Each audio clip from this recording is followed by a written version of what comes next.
2024, a bad actor could have seen everything their victim had done on the computer, and that was enabled by default. Fortunately, that seems to have changed now. Okay, stop recording OBS. You have to take my word for it, I'm signing out. I'm signing in as other user. Core AI platform, UKP, continue, okay. So all this still works, but because it's all encrypted, we can't view it. So with the shift to opt-in, the addition of Windows Hello authentication, and things seemingly actually being encrypted this time, it is a little less horrifying, but I still don't think Microsoft has gone far enough to educate users on the dangers of this feature. See, people do still share accounts in 2025, and I guarantee you that most of your normie friends are not going to pay attention to all the little icons that are down in their system tray. So saying, oh yeah, that little blue squiggle, that means you're getting surveilled, that doesn't really cut it for me. Also, the old FAQ claimed that Recall couldn't be accessed by other applications or services. But while it is possible that other Microsoft apps didn't access this stuff back in 24, within days of the preview launch, there were multiple tools that could extract Recall data both locally and remotely. So that particular claim feels, at the very least, like a lie by omission. Take a look at Total Recall, for example.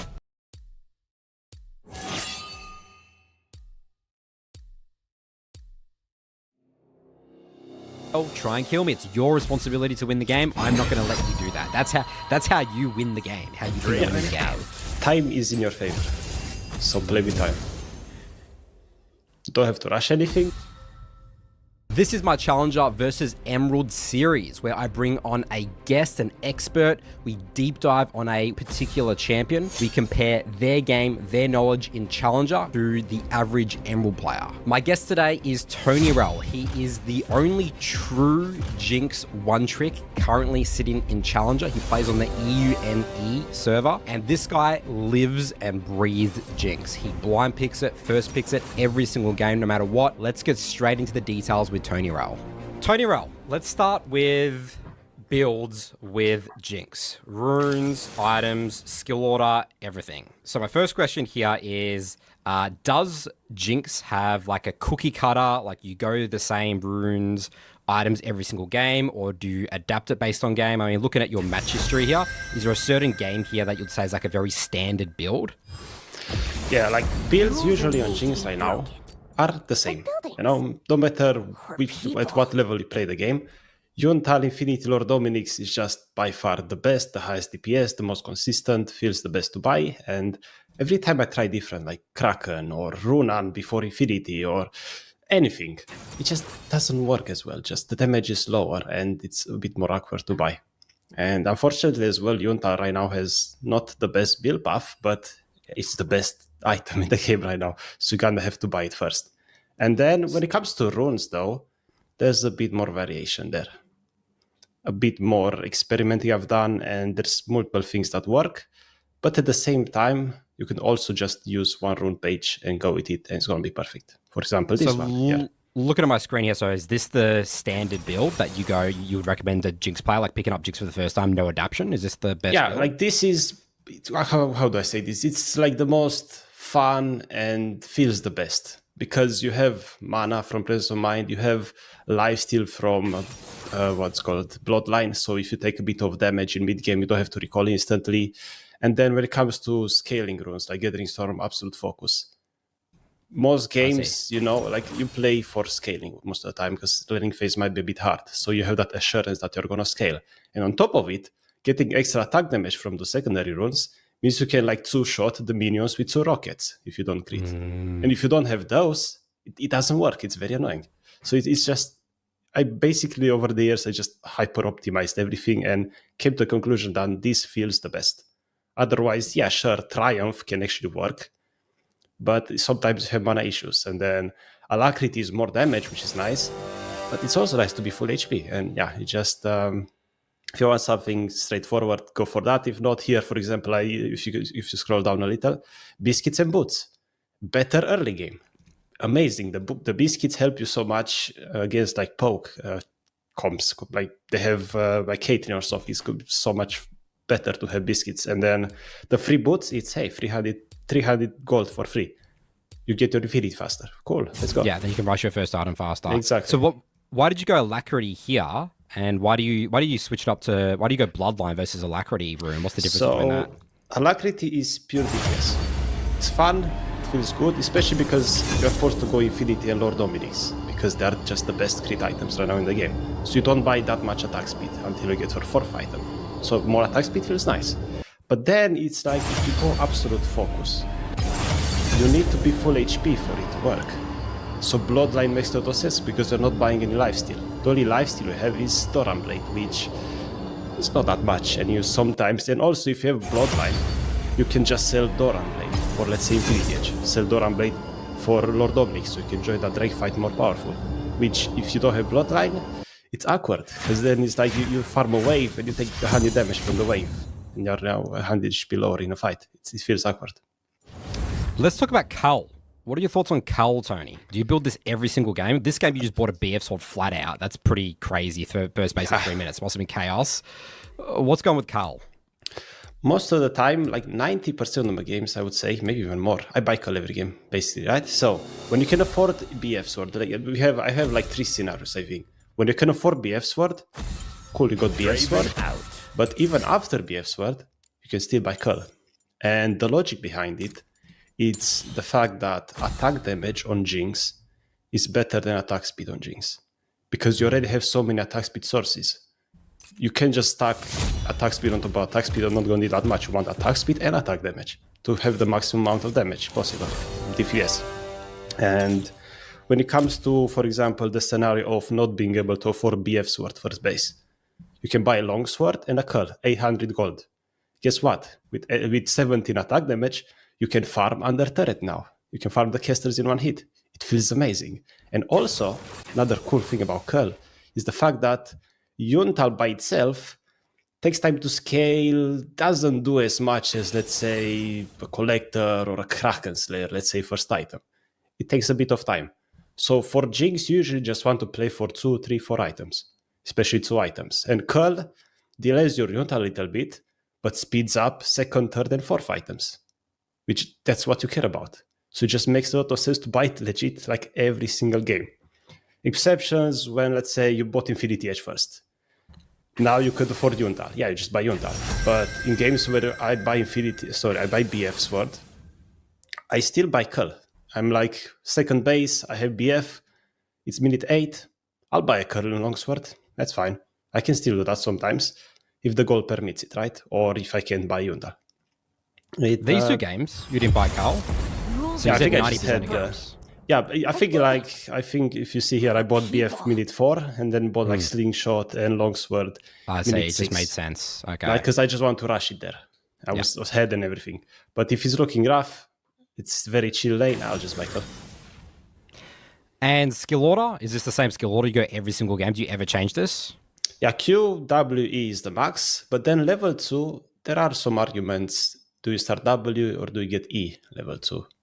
Well, I've figured out like W is best most of the time because you can use it twice in a fight. And even using it once is more damage than Chompers. And I would say if you really want, because if you have like an engaged support, if you want Chompers, you can go for it. It's not bad. But at the same time, if you have engaged support and they CC the enemy, I mean, you're going to guarantee land your W anyway, which is more damage and it also slows. So in a way, it's kind of the same thing in a way, right? Very similar. And attack speed boots every single game?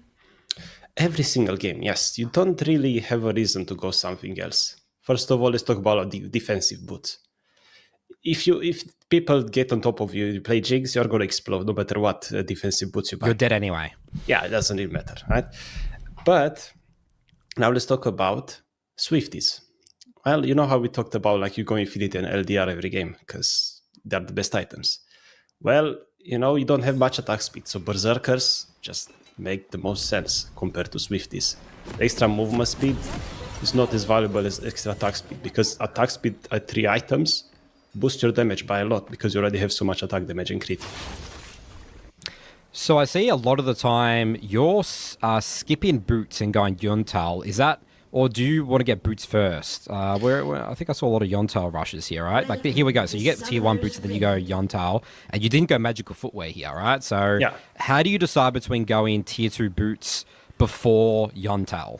30 seconds. So first of all, you never ever want to buy tier 2 boots until you at least have like the Cullen longsword. That's like you can't do that. If you can't even farm under 30, you can't just buy attack speed boots. It's not great.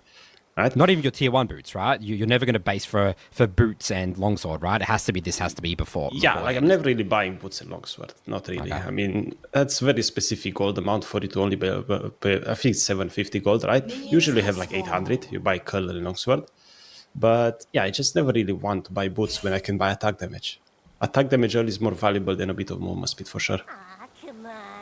So yeah, so for example, this game, so why did you be a tier 2 boots before your BF sword and your Yuntal? Yeah, here I had curl and longsword already. So I was like, and then you see I have like a base minute 6, base minute 7. I think it was a horrible laning phase I had. So I'm like, at least I'll buy boots, get back to lane faster so I don't lose as much XP. In the very hard games where I already have curl longsword, I can buy tier 2 boots. It's fine, even before BF. But most of the time you want to buy boots after Yunda. But if the goal doesn't allow you to do that, you gotta buy boots, gotta buy something, you know? The only time I don't buy it is when I don't have that extra, like, longsword. Instead, it's just stuck. All right, let's see if the general community, the Jinx community, agrees with you, Tony Raoul. So I've looked up here, Jinx in Emerald Plus. I think this is all servers. So it looks like, I mean, this is very heavy. 88% pick rate on Yuntal. So everyone agrees this is the best first item. Yep. Very little cracker and collector, right? So we're happy with that. We're happy everyone agrees that Yuntal is the best first item. Is that right? Yeah. Boots, everyone goes attack speed boots. Second item, everyone looks like they go Infinity Edge, right? There's 26 people go Runans, Hurricane. What do you think's going on here? Yeah, so when it comes to Runan second, Runan third, Runan fourth, a lot of people have different mixed opinions. And myself, over the years, I always said Runan Hurricane is my favorite item. It's so fun, it's so good on Jinx because of how the rockets interact. But at the same time, you usually just hit one target. And your single target DPS matter the most because you want to get one kill, get your passive, then you pop off. Runan, unfortunately, requires like ideal scenarios. And also there's this argument of Runan helps you outside of combat as well because you can clear waves faster. True, but also when you buy Infinity Edge, you one-shot the backplane with a crit, you two-shot the melees anyway, so it's not like it's necessary really, in a way. Because right now, unfortunately, Zeal items are too weak.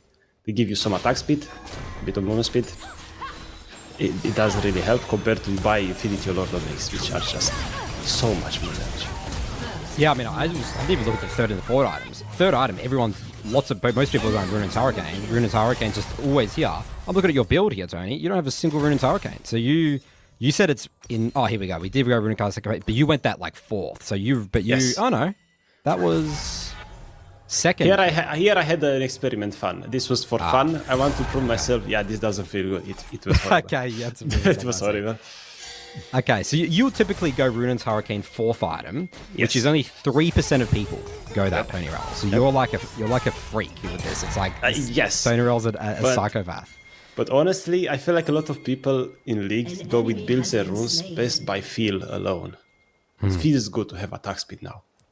But if you just test damage and you think about how the game works right now, where the game state is right now, after especially like the durability updates and everything we got, a Jinx level 11 has like 70 armor.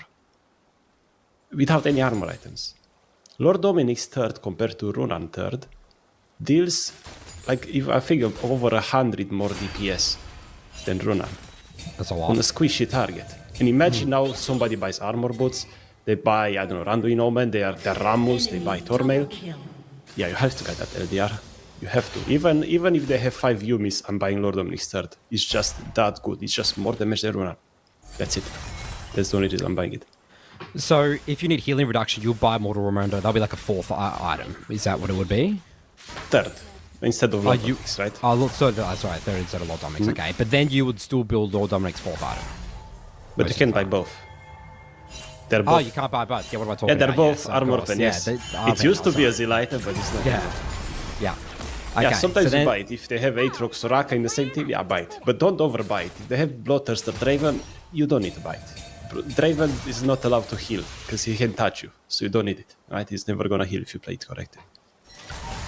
Okay, so talk about sort of, the sort of your last items. Do you build, what do you, I mean, a lot of these games were over by that point, right? What do you typically, you're finishing your build off with, like item 5? Like, do you like autopilot on GA because, Jinx is really easy to kill? Or what do you think about the Bloodthirster here? This is what seems like most popular on item number 5. We have 3 options, basically 3 scenarios. Default one, go Bloodthirster.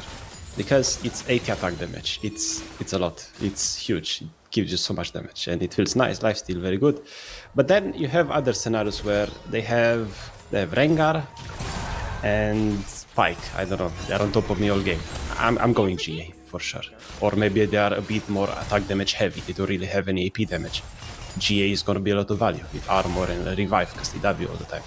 But then, they have Hui bot and Syndra mid.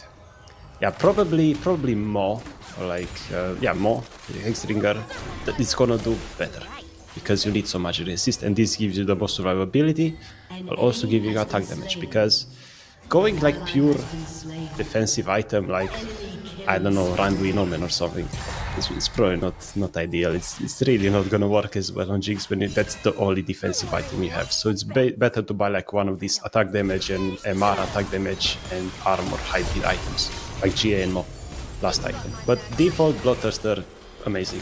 Just it's also semi-defensive because it gives you shield. Lifesteal is also more HP, so yeah, it's good. What about Shield Bow? Shield Bow, yeah, range. this is a good point. Like Shield Bow, I experimented with it a little bit, and because it gives crit, going this last item makes no sense because Bloodthirster does what Shield Bow does, but better, right? But going Shield Bow second, for example, because they have 3 assassins. I can't play Evelyn, Shaco, they have Rengarto, I don't know, I can't play the game. You can go Yuntal, Shield Bow. Wow, Shield Bow second against heavy Shield Bow assassins. second. Because Wow. it doesn't matter if you have damage if you're dead. It doesn't matter if you have Yeah. Infinity Edge because you're dead. So Shield Bow allows you to survive the burst, and now can kill the assassin. Or at least buy more time for your teammates to kill the assassin. It's helpful because it doesn't matter no matter how much damage you have with Infinity, like you're not going to be able to attack Rengar one shots. Only Shield Bow could escape, could like help you in that scenario. Okay, so I think that sort of wraps up our build section. Is there any other items you see Jinx players talk a lot about? It's like, Tony, what do you think about this item on Jinx or whatever? Is there any other narratives you need to break down of people's weird perceptions with how to build Jinx? You have to make sure you just buy crit. Because if you don't buy crit, you're just not going to deal in damage. You reach late game, no matter how fed you are, if you didn't buy crit, you buy Black Cleaver, you buy Kraken Slayer first, because you like the item. I like the item myself, but it doesn't give crit anymore. You're just gonna lock in damage. 2, 3, 4 items, you're not gonna be able to kill anybody, especially a frontliner. So you have to go crit, no matter what. You just gotta rush the 100% crit. With exceptions, you might want to go double defensive if it's really bad, but you don't have to. Just go crit, it's gonna be fine. All right, let's jump into our practice tool section now. Alright. Okay, so turn around. This section here, we're going to be going over abilities, tips and tricks. How do we do damage as Jinx? What are some typical common mistakes you see with people's ability usage?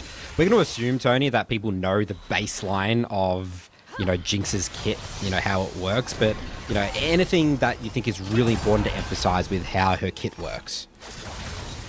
Yeah, so Jinx, honestly, is very, very straightforward. You just stay back. You just wanna stay at your max range with rockets and deal damage. That's Jinx in a nutshell. But if you get into specifics, I see a lot of people struggling to really switch between minigun and rockets properly. For example, I see a lot of people try to get to fights with minigun like this, instead of trying to approach fights always in rockets and then maybe backing off preemptively, expecting a seal shot or something like that. So you really want to play around your max range. That's if you want the most important things that people do wrong on Jinx, they don't use their max range properly. That's the biggest Why? one. Why don't they? Well, why do they feel like they have to run up and just use their minigun? I don't understand that. Yeah, so when you think about it, a lot of people might say, oh, but yeah, minigun has more damage, right? It's more DPS. Look at the DPS here. We deal 700, but with rockets, only lower, right? It feels boring. The minigun feels funner. Like you shoot so slowly, right?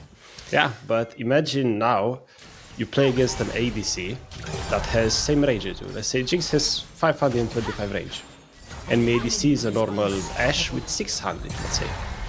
If you hit her, she hits you back. But if you stay with rockets and you hit her, she doesn't hit you back. So even though it's, less attack speed, less DPS, if you hit them and they don't hit you back, you're winning. You're not taking damage, it's amazing. And that's what you want to do. You never ever want to take damage. And this is why also you don't really want to get defensive items and runes on Jinx. No. You need to rely on your positioning and your max long range.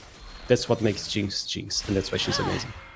So practical wise, Q just makes more sense with how League works. Like, yes, like in an intuitive sense, more damage, that's good. But you're thinking about range, you're thinking about kill threat, you're thinking about staying high health. So you have to use your range and go sort of in and out with your movement. Exactly. That's just such a big part of League of Legends that's overlooked often. You just need to stay safe, otherwise you're not going to deal in damage. Less damage is better than no damage. Talk to me about do you use the attack range indicator? Like, what's your keybinds for like maximizing damage here? Because maybe someone picking up Jinx, they don't really understand, the range of their Q versus their W. Sorry, their rocket versus their minigun. Yeah, so when it comes to keybinds, I use something simple called player attack move. That's it. Not player attack move click. Because this, when you press the button, Jinx attacks already. I use player attack move on A, which means I press A, the range appears, and now I have to left click to attack.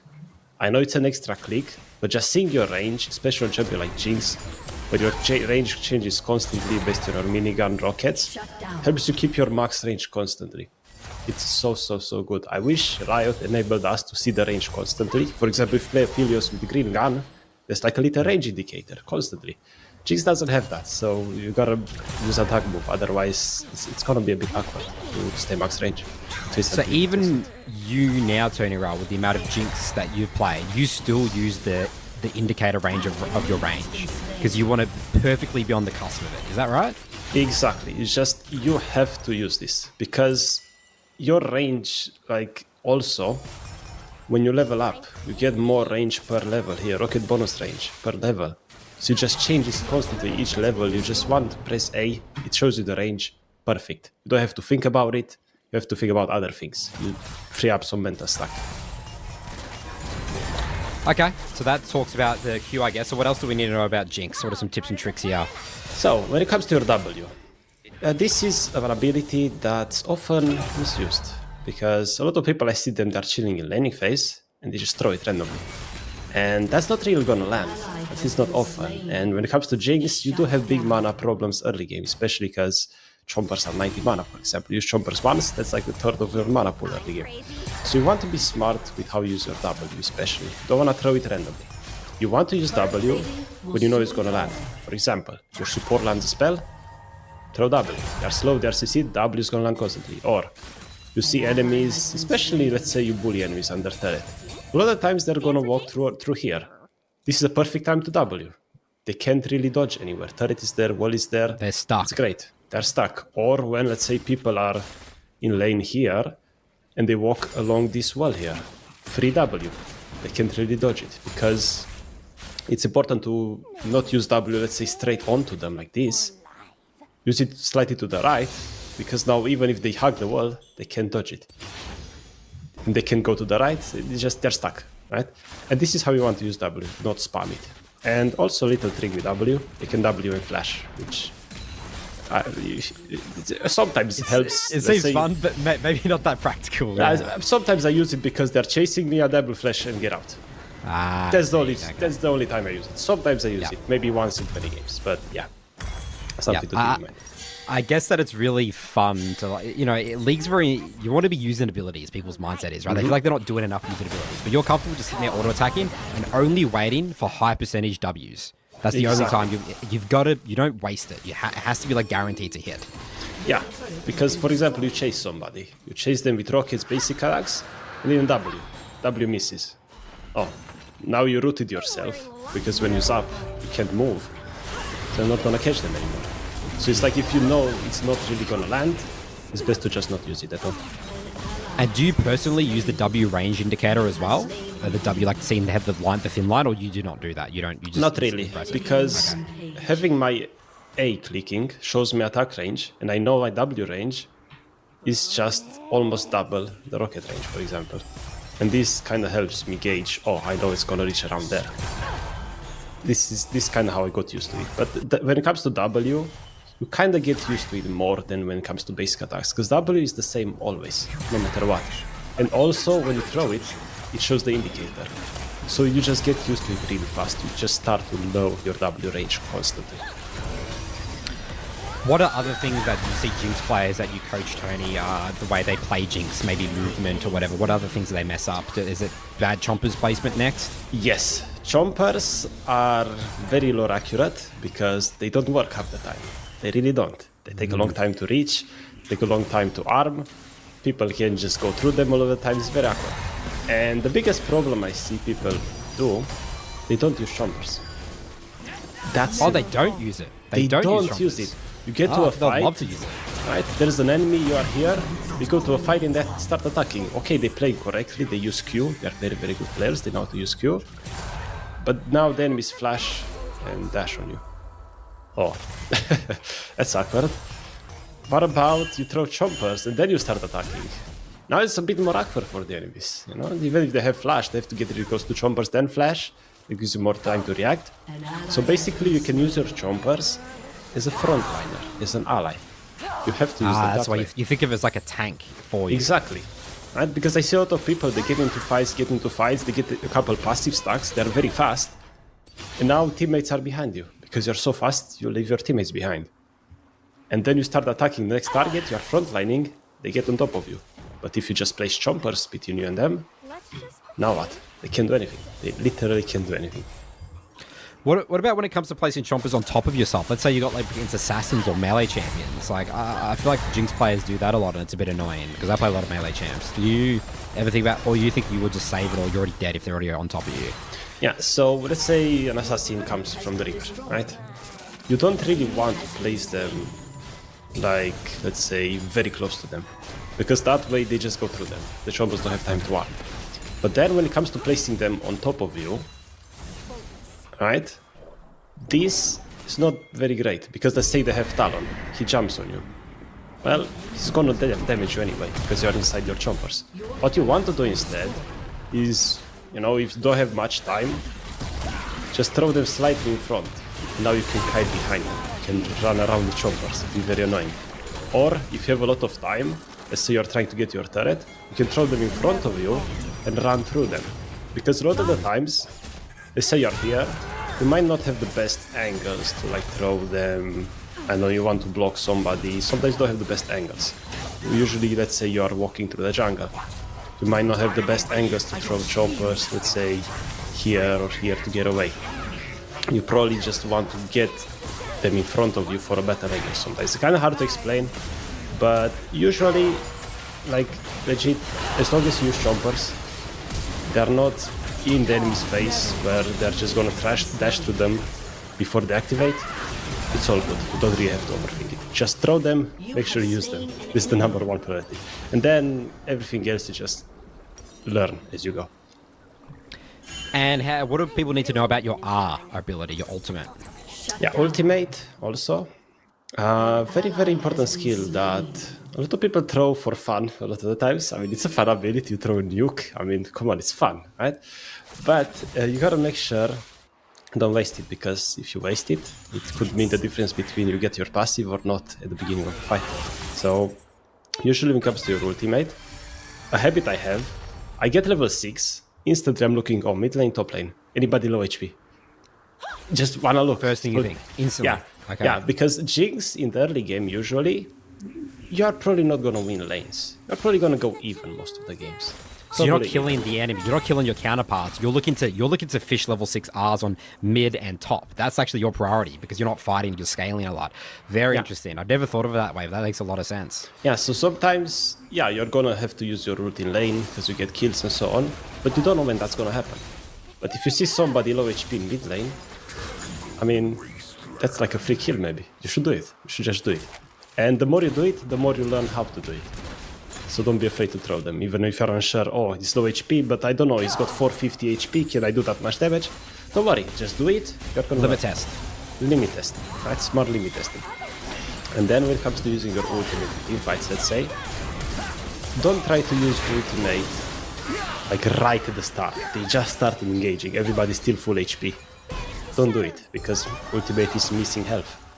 You want to like wait it out a little bit, see how it goes, and then, oh, a couple people are like maybe low HP, half HP, you can start throwing it. Don't do it right at the start, unless you you just get a passive from it. That's good. Yeah. So your viewing is an executability. They're low HP, and that's the thing that helps you get your passive reset, and you get a lot of movement speed. Yes, it's basically just to execute somebody, like a collector in a way, right? Or definitely a couple of tricks as well. When it comes to, I think in the game we are gonna watch in a bit, there's a perfect example of enemies are rooted by your chompers, by an ally. Want to make sure you use your W and ultimate when they can't move. Because a lot of people just save it. Let's say somebody's here full HP, you hit, chompers, basic W. They're like half HP, and ultimate doesn't kill. So people would hit a couple more times, then try to ult, now enemies flashed away. Instead, what you could do is ult first, then basic attack. And then kill them. So they can dodge your basic attack after they are rooted. It's very, very important to just throw spells, W and ultimate, whenever you know they're gonna land. That's the most important thing, because if they miss, don't have them. But if they land, even if they land on somebody that's slightly more HP than you would want, it's still better than not landing them in the first place. Any final things before we jump into your gameplay? A couple things I want to mention as well. Remember the W flash, it works with ultimate as well. Not useful, but it's fine. Right? Alright, then I think you can do eat chompers and stuff like that, doesn't matter, that's whatever. But what's also important is when it comes to face checking, let's say you just want to farm raptors. Throw chompers. Don't face check. Chompers give vision in the bush. Give vision. So it's very good for scouting areas. Exactly. And you want to scout out the area. You want to get vision before you do anything. Don't want to face check. And also chompers are very funny because you could throw them, you can kind of split them. If you throw them inside the wall, it's split. It's very weird, right? They just go to the nearest position available. So you could scout very weird situations, like all around the bush here, for example. Compared to a ward, you place a ward here, he doesn't see behind, whereas chompers see everything. But really, those are the only tricks I use on Jinx, like nothing really crazy. Make sure you use your Ws, chompers, ultimates when you know they're gonna land, time max range Q. That's it. All the little flashy little tricks, good to remember, but less important. Beautiful. All right, let's look at some of your gameplay now here, Tony Roll and Challenger. Okay, so Tony Roll, before we jump into your game, I want to ask you some sort of high-level, big-picture theory around Jinx. Talk about champion identity, early lane reference points. So, at a high level, how do you win games with Jinx? What are you trying to achieve when you load into the game with this champion? Yeah, Jinx honestly changes a lot when you play her below Master compared to above Master, because below Master a lot of times you can just get away with many things, you can just chill, scale, play for late game no matter what. But above Master, you're gonna get bullied a lot. They're gonna pick champion like here, they have Caitlyn. They're gonna bully a lot, you won't be able to do much. So you just got to make sure you don't die in laning phase. That's one of the most important things, because if you die in laning phase, Challenger, enemy snowball, game is over in 20 minutes. You never get to scale. It's so that you gotta punishing. make sure. It's that punishing. Okay. So this is why Jinx is not very popular above Master. You don't see many people play her really. And I feel like there's like no Jinx OTPs like I said. Nobody wants to play her. Because they could just play a champion like Lucia, Draven, get a couple kills, game's over, enemies have half. It's too hard. You're like playing the game on like ultra hard mode, like permanently turning around. Basically, yes, in a way, right? Okay, so how does Jinx differ from traditional ADCs? Like, is she? I mean, a lot of people think that Jinx is like the archetype, like ADC. You do a lot of damage, front to back. You have no mobility. How do you differ from most other AD carries, or are you just just another normal AD carry with no mobility?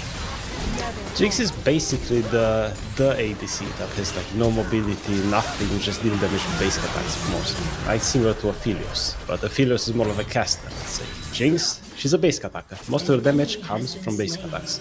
So a lot of people struggle a bit with that because using abilities is fun. Dealing damage with abilities is fun. Whereas Jinx doesn't have much burst. She just DPS, DPS, DPS, DPS, and you constantly have to have good spacing, good positioning, otherwise you can't really make her work. Okay, and where do you think Jinx lands in the meta currently, at the time of the recording here? Like, do you think much about meta and like, I mean, obviously you're a one-trick Tony, right? So you play Jinx no matter what meta it is, but how do you think her state is right now? Honestly, Jinx, I would say, has always been good, right? She was always good. You can play Jinx, she does well, she does damage, perfect. Right now, I would say she's very similar to that, but also crit at the moment, crit deals damage, so that's also nice. Crit builds work really well. So honestly, for the average player, she's your ticket to Master Elo. Like, wow. For sure. I recommend everybody play her because she's also very fun. You never get bored of her, really. I played her since release, since 2012 or 13, I don't even remember. I never got bored, and she does well every time. I never get bored of her. So that's your statement, Tony Roll. Jinx is the best AD carry to get to Master. Is that the statement that you live by? Yes, 100%, for sure. Above Master, then it's like, okay, you want meta, you can play meta and stuff. Yeah, playing meta to min-max everything for Challenger is like somewhat, it's gonna help you, right, for sure. Because everybody at that level min-maxes everything, and you can just play something that doesn't really work as well. But, I mean, at the end of the day, like, if I'm not having fun, why am I even playing the game? I just want to play my character and have fun. And if it works, cool. If not, hey, let's wait for a Jinx buff and something maybe it's gonna work. There's a, why not? All right, so let's go back into this VOD now here, Tony Rowell, and I want to get sort of your mindset of like, you know, what do you think about sort of level 1? Where are you going? What do you think about in terms of team comps? Like, do you think about team comps here? Do you think about your lane matchup? Where's your focus in this game right now? What are you thinking about? So when it comes to Jinx, thing about team comps is it's very important because there could be a lot of threats against you, especially in laning phase, where, as you can see here, they have Caitlyn. And Caitlyn, she's a bit of a lane bully. I don't like playing against her because she just outranges me early game. Even with rockets, I have 605 range, she has 650. Just basic attacks, it's wild. So early game, my goal is to never die. If I get out of laning phase, 0-0-0, I can play the game, I'm confident in myself, I can just get 2 items and carry from there with good positioning, good team fighting, and with great CS, because knowing how to move around the map and getting CS is very important on Jinx as well. In the early game, for example here, my goal is to just stay full health as much as possible. So maybe, let's say, if you are half HP, for example, because you grid for some minions right now in the early game. Rengar can't really help you anymore. How is he gonna help a Jinx that's half HP? Compared to you lose some caster minions in the early game, you trade some gold for more HP, now maybe Rengar could help you. Right? That's also something to consider with Jinx. One thing we actually didn't mention the runes builds items, Flash Barrier. Do you ever go cleanse? Is Flash Barrier just the best thing to go right now? So right now, Barrier, okay? Barrier is just broken for ADC. It's just too good because it's 3-minute cooldown, a ton of shield compared to like heal and cleanse and everything is just 4 minutes. So Barrier is the way to go. But some games, you can go cleanse. Unfortunately, I see people kind of overuse cleanse. For example, here they have Twisted Fate. A lot of people would say, yeah, cleanse for TF because he's gonna ult and get on top of you late game. But, I mean, there's a solution to that. You just don't stay alone. It's never gonna happen, right? So you don't need cleanse for that. All the time we take cleanse is, let's say they have Ashe in bot lane. Yeah, Ashe bot lane would be annoying. She has level 6 shields, you're kind of dead. Or, you know, they have Leona. You could take cleanse against Leona. She ults, you can win. Right? So when it's like guaranteed or gonna get CC'd, you should probably take cleanse. But I wouldn't worry about it. If you just take Barret every game, it's gonna be fine. All right, so let's take a look at your level 1 here. So it looks like we're with our team. Is there any specific location you like to walk? Do you like to use your ward level 1? Like, where do you usually stand if you're not invading? Yeah, so usually when I'm blue side, I stay like in front of raptors-ish around there. Kind of above where Like we are just right here? now. Yeah, a bit to the left, not in the bush. In the bush? Just a bit to the, not in the bush, to the left of it. Not in the bush, to the left, like this. Around there, right? Maybe a bit to the left, around there, right? Like here. And then, and then when I am red side, I like to stay around the pixel bush in river, the little bush. This one here? Yes, but not inside it, behind it, and then I move like up and down, right?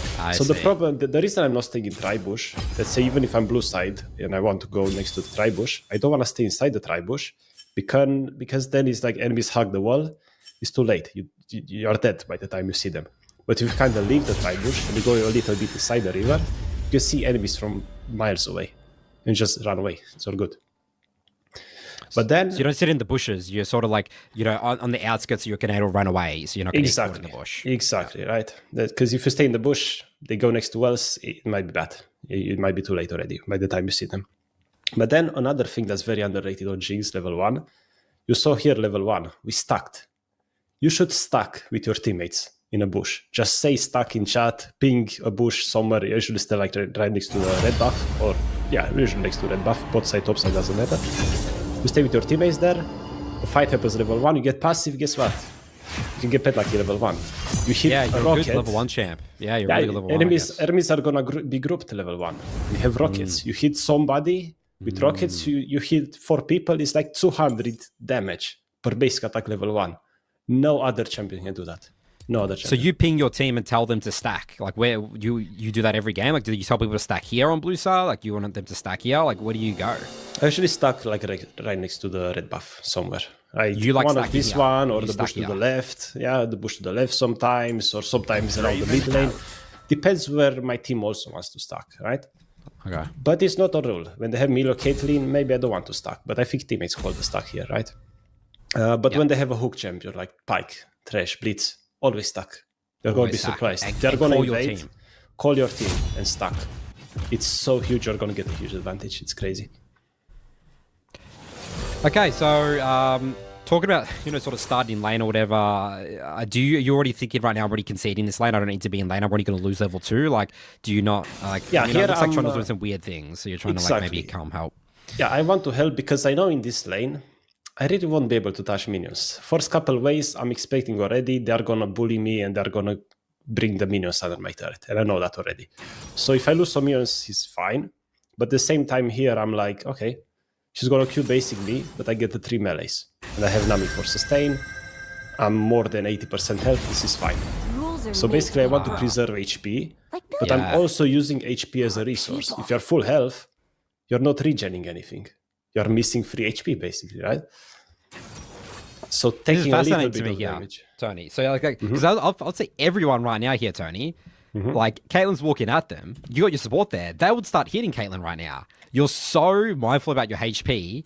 You're literally just sitting back and then like, I mean, maybe you're really confident with like the minions, but you're completely preserved. I'm so fascinated by this. Is this, what's the thought process here? So a lot of times when you're like 2v1, let's say Caitlyn walks up, you have Nami next to you. Maybe you want to hit. It's like 2v1, the triangle rule that I teach all the time. But Caitlyn, she's gonna basic Q, basic net. She's gonna just outrade you like no matter what, because you can't deal as much burst as she can. So there's gonna be champions like Caitlyn, maybe Draven. You can't really trade with them because they're always going to outrade you no matter what. So you just gotta be mindful of that, preserve your HP, don't try to trade for no reason, and you go from there. Yeah, I'm seeing already hearing the preserving HP like a lot. Like I think it's going to be a big focus watching over these VODs. I'm really going to pay attention to like how you make sure you're always healthy. Yeah. So on Jinx, you just need patience, especially early game. You need to be patient and you need to be ready to concede some minions, right? Especially when it comes to these caster minions. A lot of people get baited into taking caster minions when they would take damage. That's not ideal, If enemies want to bully you under turret while take casters, maybe you shouldn't take the caster. Keep your HPI, as we discussed earlier. Keep your HPI, and then maybe your team can help you because they're perma pushing into you. So you've just dropped a lot of minions under tower there, Tony. You're not, you don't care about that. That's just normal. You're going to drop some minions early against Caitlyn. Is it hard? Because it's hard to last hit under tower until you get AD. Is that right? Yeah, like that wave there under turret was a bit awkward. Minos had very awkward HP. This one, right? It was so awkward. I think Minos had very awkward HP. I think the one before this, the first wave they crashed, I think, right? But I just try my best to farm this one, right? It's just very awkward HP, and I don't have an ability yet, so it's gonna be hard to farm this, no matter what, you know? And I'm just trying to focus on getting the melees and then the casters over, right? It is what it is. You can just hope that your support might help you farm this as well, like she does here. Nami helps me here, which is very nice. And then also here, the waves meet. They're on the waves and can't really contest, so I'm just gonna drop a ward. Why not? Let's get some vision, because I can't really go there and do much anyway. I'm okay to lose minions right now. It's all good. Right, and being mindful of Milo abilities, Caitlyn Qs, Milo Qs, just don't get hit. That's my priority right now. And what's really cool is that you can farm with W as well. Let's say this cannon minion is low HP. You can maybe try to W it sometimes, unless your support picks it up for you for sure. I'm thinking. And yeah, Jinx at a high level, it's very boring. It's just boring. I know that, but I'm playing Jinx. Do you think knowing it's that boring as well. though? This looks boring, but do you have fun? Is this fun? It must be fun to you because you do this all the time, right? Like, Yeah, do you like- like playing that scaling game? Yeah, I just like being annoying to enemies. I like when enemies try to kill me and they can't. It's the That's funniest like, thing you'll play ever. like a mini game. It's like a mini game to you. So fun. Yeah, it's so Interesting. fun, so enjoyable. Not a lot of people want to do it because people just want to go in and get kills all the time. But the more patient you are, and I'm a very patient person, the more you're going to be rewarded. And it's amazing, right? It's fun. Interesting. So yeah, I feel like Jinx requires a certain type of archetype of player. Like if you're a Draven one trick, like Jinx just doesn't seem like it's going to be for you. If you're a Draven player, go collect her Jinx or something, because otherwise you're going to suffer. Okay? But yeah, seriously, I like that mindset. I like how you create fun at playing a mini game of the enemy trying to kill you. Like, hey guys, I'm going to scale, try and kill me. It's your responsibility to win the game. I'm not going to let you do that. That's how you win the game. How you think about winning the game. Time is in your favor, so play with time. You don't have to rush anything. You don't have. If you make no mistakes, enemies will make a mistake eventually. That's my plan. They will make a mistake, and they're gonna see. They're gonna make plenty. I'm here. I'm chilling. I'm waiting for them to make mistakes in the end, and I just punish them. So this here was your ideal first base, right? Or like your most common base. You go longsword Carl. Yeah, if I have 800 gold, longsword curl, let's go. I just farm now. I can just turbo farm, play for 2 items basically. That's my goal. And I can farm under turret because I have 70 attack damage. Look at this. No problem, right? No problem. Another trick I'm doing here, as you can see, I'm not last hitting the minions right away. I'm waiting with my basic attack for the second tower shot. Because that way, when the waves meet, they meet closer to our turret, so we can stay safer, so they can zone us off. Because if the wave is in the middle, they can just bully off the wave. They can go past the wave, and you can't do much about it. But if the wave's close to their turret, they can't really do that anymore. Very little detailed thing I see. So a lot of people would just like, oh, the minions, I one-shot it, but you're literally min-maxing every millisecond. I'm going to kill the caster just before the second tower shot hits it, so that my minion wave doesn't go too far up. It's just going to sort of stay out here. That's the mindset. Yeah, like they don't see enough people do this, honestly. It's such a little thing you can do easily, and I don't know why people don't do it. It's crazy.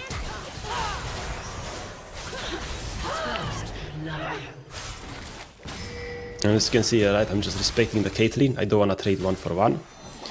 And right, this is why I don't want to go crazy constantly. Look, Nami goes a little bit too far. She's dead, right? TF ult, Straddle is here. Yeah, this is Jinx early game in Challenger Elo. They want constantly. Just gotta be mindful of that and try to avoid tower dives. For example, this ward here I placed, because if Trundle is still here, trying to dive me right now instead of taking Drake, I see him and I run away. I drop the wave, but I don't die. It's much better than just dying here and losing the wave anyway, right? So with Jinx, you gotta know that in a lot of situations, you have to choose between bad and worse. So you want to choose the bad one, right? Yeah. Yeah, okay, that's cool. I like that mindset. I feel like a lot of people just accept the worst, Tony, don't they? They just like, they can't accept dropping a wave. They just can't do it. It's like, oh, I'll rather just die, just drop the wave here. But you're like, okay, if I keep alive, I can get the next wave. It's all good. Exactly, right? If you die now, you lose the wave anyway. So might as well just lose the wave and not die, right? It just makes perfect sense, you know? Choose between bad or worse. Yep. Alright, so here I think I remember this moment. Here I didn't really want to push, because I don't want to expose myself when Rengar is topside, but Nami pushed, and maybe I should have pinged her to back off. But also in lane, when it comes to playing ADC, you need to really be able to adapt to what your support does. If you can't do that, you will struggle a lot, because supports, they have a different playstyle than you, a lot of the times. So you just gotta be mindful of that, kind of get to their mind what they wanna do, and just play accordingly, adapt to what they're doing. Don't try to force what you know is good, even though you know it's good. Because if your support is not gonna follow, it doesn't matter if it's good. Now, because you're playing 1v2, it's not gonna be good. I like what you said before there. You know, I'm a jungle main, so I love it when I hear stuff like this, Tony, where you said, I don't want to expose myself. I know the wave's screwed. Rengar's topside here, so I can't expose myself. You're literally thinking about your jungler's position. Is that a huge part of what's on your mental stack in the lane phase? Where is my jungler? Yeah, so when it comes to my things I have in my mind in laning phase, usually is, okay, keep HP high, hard lane, try to be mindful of your jungler, because your jungler a lot of the times just tells you how to play the game. If my jungler is bot, alright, we have an even fight at least, we can play the game. But if my jungler is top, I mean, how am I gonna fight? Like, enemy jungle could be here, I'm potentially 2v3. I can't afford to do it. So I'm just gonna concede a lot of some minions here, it's fine. Again, I don't die, we scale, it's good. And when it comes to last hit, obviously you're mostly using the minigun for melees, and then, I mean, so you don't want to rocket minions because that pushes the wave too fast, ideally, right? But sometimes you need to rocket minions to keep range safety so you can last hit. So I guess that's the challenge with you as Jinx, right? I need to weigh up. Do I AoE the wave to get the last hits, or do I use the minigun to secure, like, you know, clean HP so I can hit things under tower? Is that the sort of the challenge that you face? Yeah, like farming with Jinx under turret is just a mini game in its own. If you see here, for example, if you rewind like 3 seconds or something like that, right? After this cannon minion dies, right here, pause.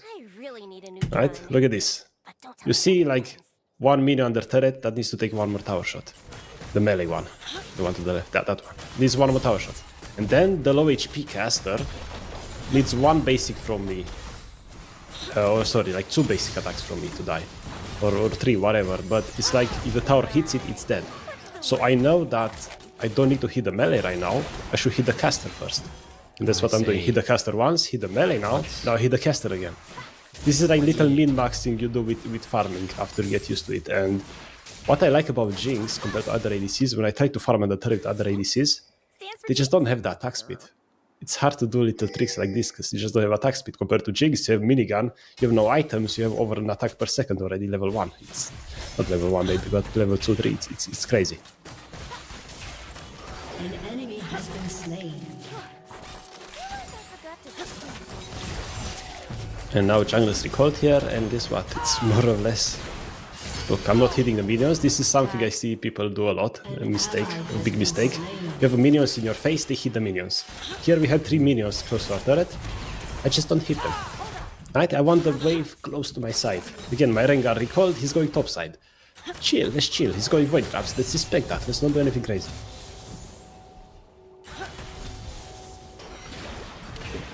And honestly, I think like what makes you a good Jinx player is learning to play with your team. Like, as crazy as that sounds, it's not enough people do it. The only thing about what they want... People say, Tony Rell, I can't trust my team because my teammates all suck. I'm in Emerald, I'm in Platinum, my teammates all suck. So you're recommending even lower elo people, you got to think about your team as Jinx. That's how you be a good Jinx player. Yes, because you can't play by yourself when you think about it.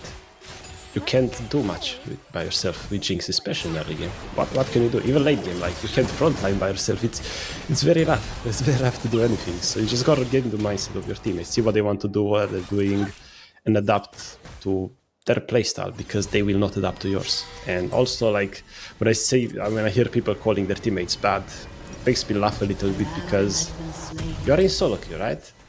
these teammates have very similar MMR to yours. So if you call them bad, you're calling yourself bad as well. So it doesn't make sense, right?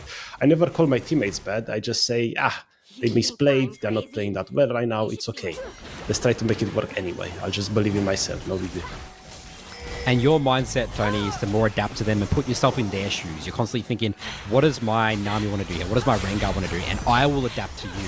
Is that also your mindset rather than forcing people to come do what you want? Yes, but also, I think here I remember what's going to happen. Look, Milio is topside. So now I'm in control. I'm in the driver's seat. I know we are 2v1 here.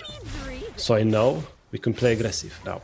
You know, sometimes you gotta step up. Need to make your own decisions. And in the end, looks like, as you can see from my positioning, I'm just going very aggressive and we're just diving this Caitlyn because Milo is not here, right? So a lot of people are afraid to make their calls as well, right? It's a fine balance between what do my teammates want and what do I want. And all you can do is basically what I do all of the times. Just look at the numbers. You know, I have more numbers, more teammates than enemies. Let's try something, let's do something. The opposite happens, let's take it slower.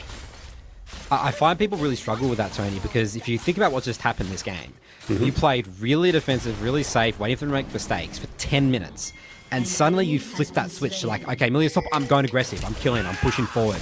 That's very hard for people to do, right? Because they've just been in this mindset for 10 minutes. But you're instantly able to just flip it. It's like, okay, now time to pressure. So I guess it looks like a good Jinx player knows when to be aggressive, when to stop being like, you know, really defensive or whatever. Yes, that's a very hard skill to master when you play Jinx, or ADC in general, right? You need to switch between aggressive and passive constantly. You have to be able to do it. And a lot of people can do one, but not really adapt to the second one. They can't do the other. It's like Draven players, whatever. It's the opposite. They only have one mode. Go forward, go forward. They can't just sit still for, you know, freeze the wave or just chill out for a couple of minutes, right? Yeah. So yeah, I find that a lot. Players are very struggling at switching between the modes. They only one and they do that one thing. It's like our junglers. Junglers just permanently invade and they just start dying again and again. You know, they don't have that mindset. It's like, I can invade, sure, but I should also be, you know, a little bit smart to play my experience of gold game and invade on my windows. My teammates have lane priority. Exactly. Yeah, you just gotta Let's be go able back to... here. Yeah, so here, right, I see a great opportunity. I'm holding the wave for Rengar to be able to gank, right? Look how far Caitlyn is walking just because I'm holding the wave. So I'm like, okay, we get a free kill, right? Let's go. But Challenger games, yeah, there's a lot of 4v4 bot lane, as you can see. And we couldn't get the kill on Caitlyn. I don't get my passive. Oh well, we lose. That's Jinx. Yep. You don't get passive, right? You could be 0-5 with Jinx, but if you get passive, you're 5-0 suddenly. That's Jinx. So here we couldn't get the passive. I don't get my reset. Oh well, I don't have damage anymore, unfortunately. But, you know, I'm still chilling. One thing that I see a lot of people do as well after a fight like this, it's like, you know, a fight goes bad, and now they start flaming, they start typing, or they start to worry, they start, oh no, we lose Drake now, and then all these negative thoughts. We're behind. It's 5-9. Oh no, we're behind. We're going to lose the game. Exactly. Team diff. Team diff, yeah. But instead, here I'm just thinking, okay, I reach lane, what do I do? What's the plan? What's the idea, right? What do I do next? That's what matters. And so here I'm just trying to push this, get this way out.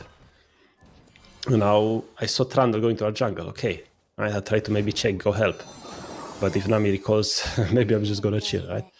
So you just constantly think about what to do, where's my teammates, what are they doing, what are enemies doing, not really focusing on what happened, you know? Win or lose the last fight doesn't really change what happens now. You know, here, even if I have Yunta right now, I will not go hit that wave, because I didn't know where they were. I didn't know, like, Trundle could gank right now. Caitlyn is also still stronger than me. Even though I have Yunta, let's say, Cait will still outrange me. That doesn't really change. She can still bully me.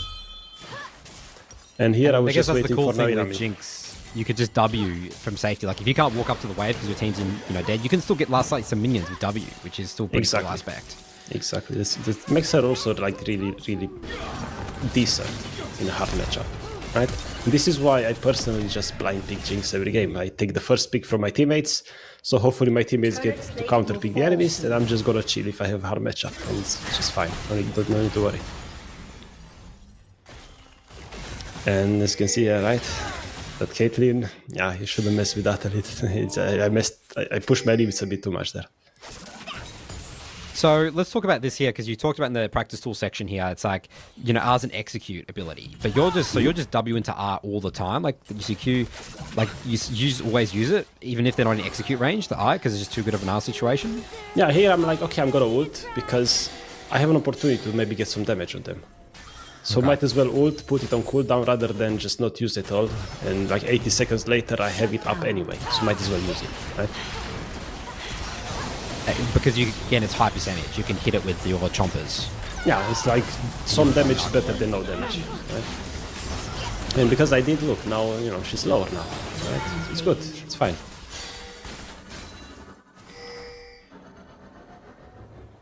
Alright, looks like another fight is starting.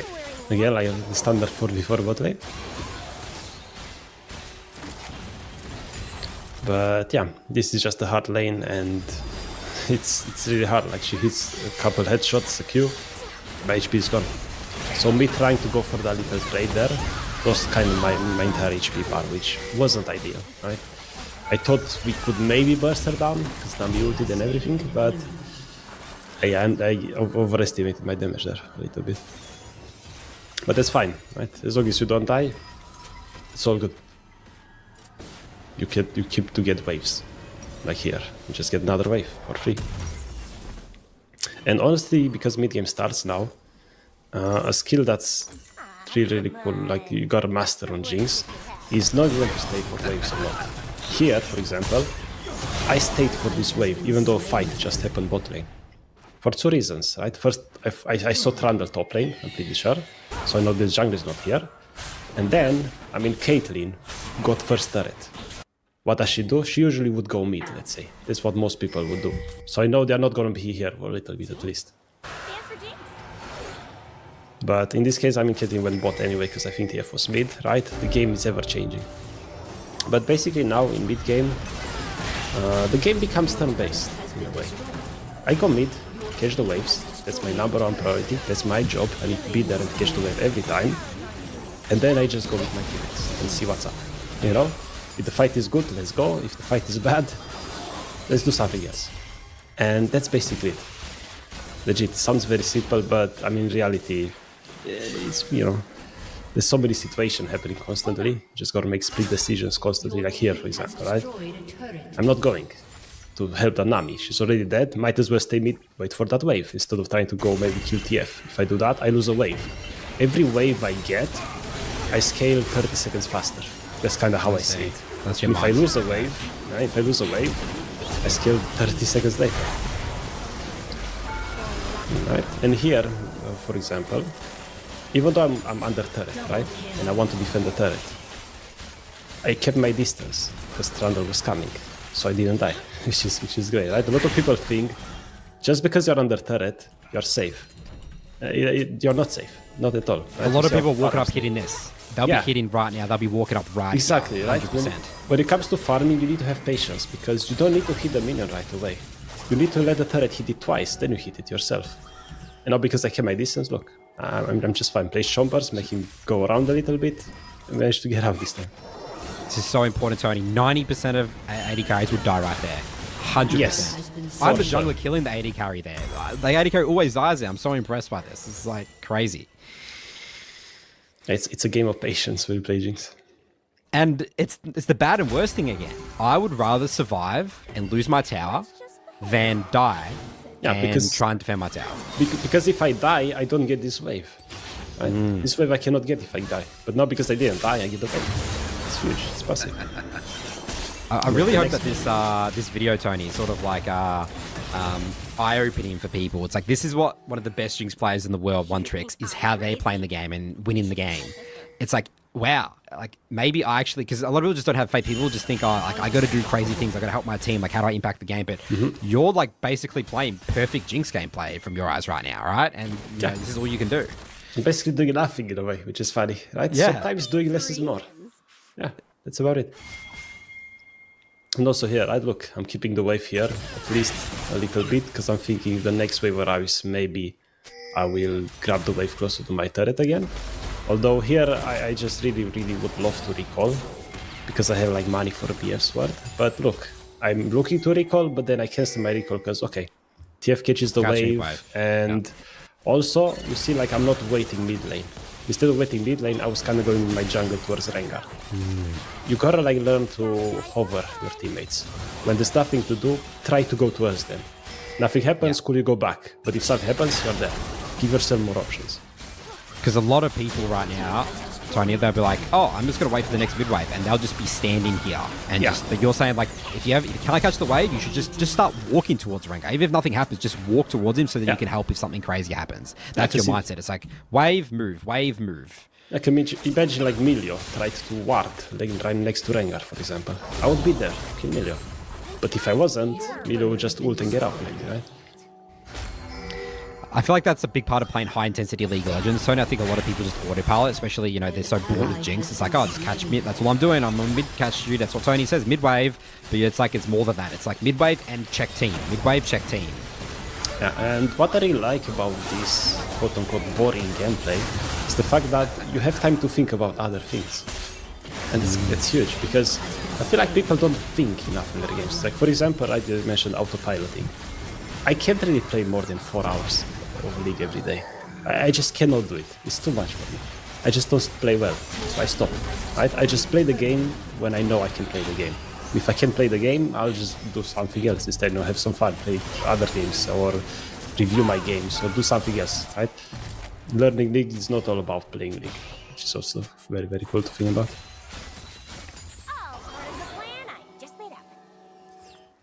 Okay, so let's look at this sequence here, Tony. So, we push the wave, so this is again moving with team, right? Yeah, push wave. Push wave, let's go with team. Heralds, okay, let's go, right? I ping Rengar, right? I ping assistance on him, because I want him to be here as well. This is something people don't really do. I want to do something, let's ask my team for help, to make sure we have best chances to succeed, right? And in the mid game, you kind of become you can become like a team leader sometimes, if you ping very smart. And yeah, we push mid, and I just go with team. I get a kill, right? It's that simple. It's crazy. And now I'm recalling, and actually, am I? Yes, I think I am. Miro's being annoying. But yeah, it's all about patience. Wait for the moment, and then you go crazy. That's Jinx in a nutshell. And the enemy will make mistakes. That's your mindset. Yeah, very comfortable waiting for them to make mistakes. Exactly, because like enemies are humans. They can be rank 1 challenger, they're still humans, they still make mistakes. The difference, I always say this, the difference between a challenger player and an iron player is the fact that iron players make mistakes more often. That's it. Like that's the only thing differentiating them.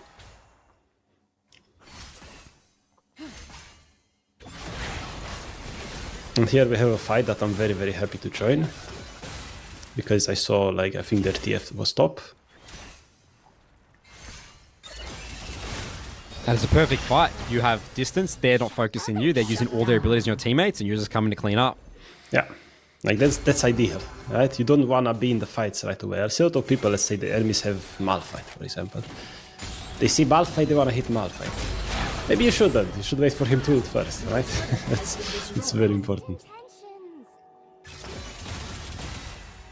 And also in these weird awkward places, like that moment there, you need to make sure that you're not frontlining. If your team is kind of back off, you gotta back off as well. I see a lot of people try to like keep hitting a lot of the times. By themselves, they frontline Jinx. Yeah, it's very easy to lose track of what's happening around of you your with Jinx. teammates. Because it's like, I got my passive, I have my range, I'm attacking, I'm going crazy. They go where's my team? Where's my team? Oh no, what happened? Right?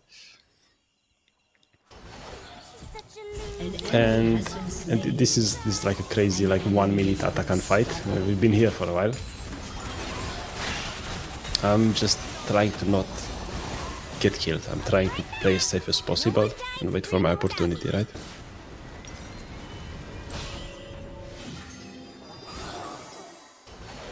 And here I think, yeah, their Trundle is dead, so we can just do attack, no problem. But then something very funny happened.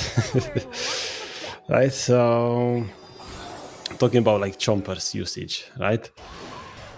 This skill on TF and Caitlyn we got because I place chompers, which is just wild to think about. I just place chompers, right? I get Atakan, I see TF, instinct is to place chompers. I see TF, I place chompers. That's it. I did it without thinking. It just happened. And because I did it, now I'm like, wait, it landed, I W, but he's rooted, I flash, go for the kill. And then Caitlyn also dies as well, right? And luckily I'm in bush, so I didn't die from Caitlyn net, but cool. Like, this is why like building habits is so important. You know that I'm fighting, I need to use chompers. You use chompers, and suddenly something great happens without even thinking about it, which is wild. And that's where you're saying, like, a lot of people just not place chompers there because people forget about that ability. They just stop placing chompers, like, there's never place it, from your experience. Yeah, they usually just either like face tank the TF, let's say you have passive, you want to go minigun the TF, or they would just run away. They never really think to use chompers. Yeah, they'll run away. I think they'll run away because they're like, oh my god, I got to keep my distance. So everyone keeps telling me to tell you distance, but that's going back to, he's alone, you have your whole team there, go forward, get aggressive. You have barrier, you have flashed. Yeah, that's also true. If you have summoners, you can play a bit more crazy. Right, you can, let's say, you could greed for some more fights, you could greed for a mid wave, let's say if you have flash. You have options, right? But when you don't have flash, it's a bit harder. Like here, for example, I don't have suns anymore, so the way I'm gonna play is gonna change a little bit. I'll be more on the cautious side. Because giving the enemies your bounty is probably not good. Although I don't think I have a bounty here, I think enemies are not that ahead.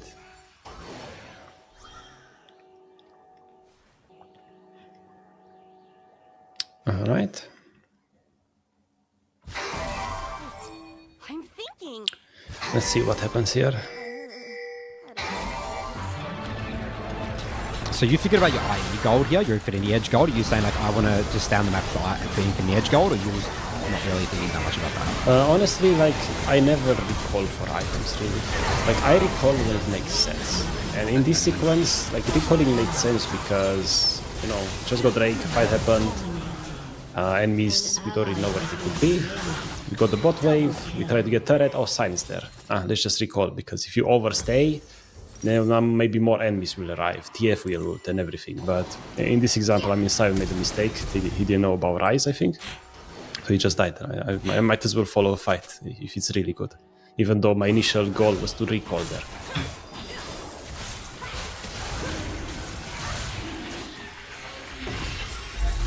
But now it's my time to shine, basically.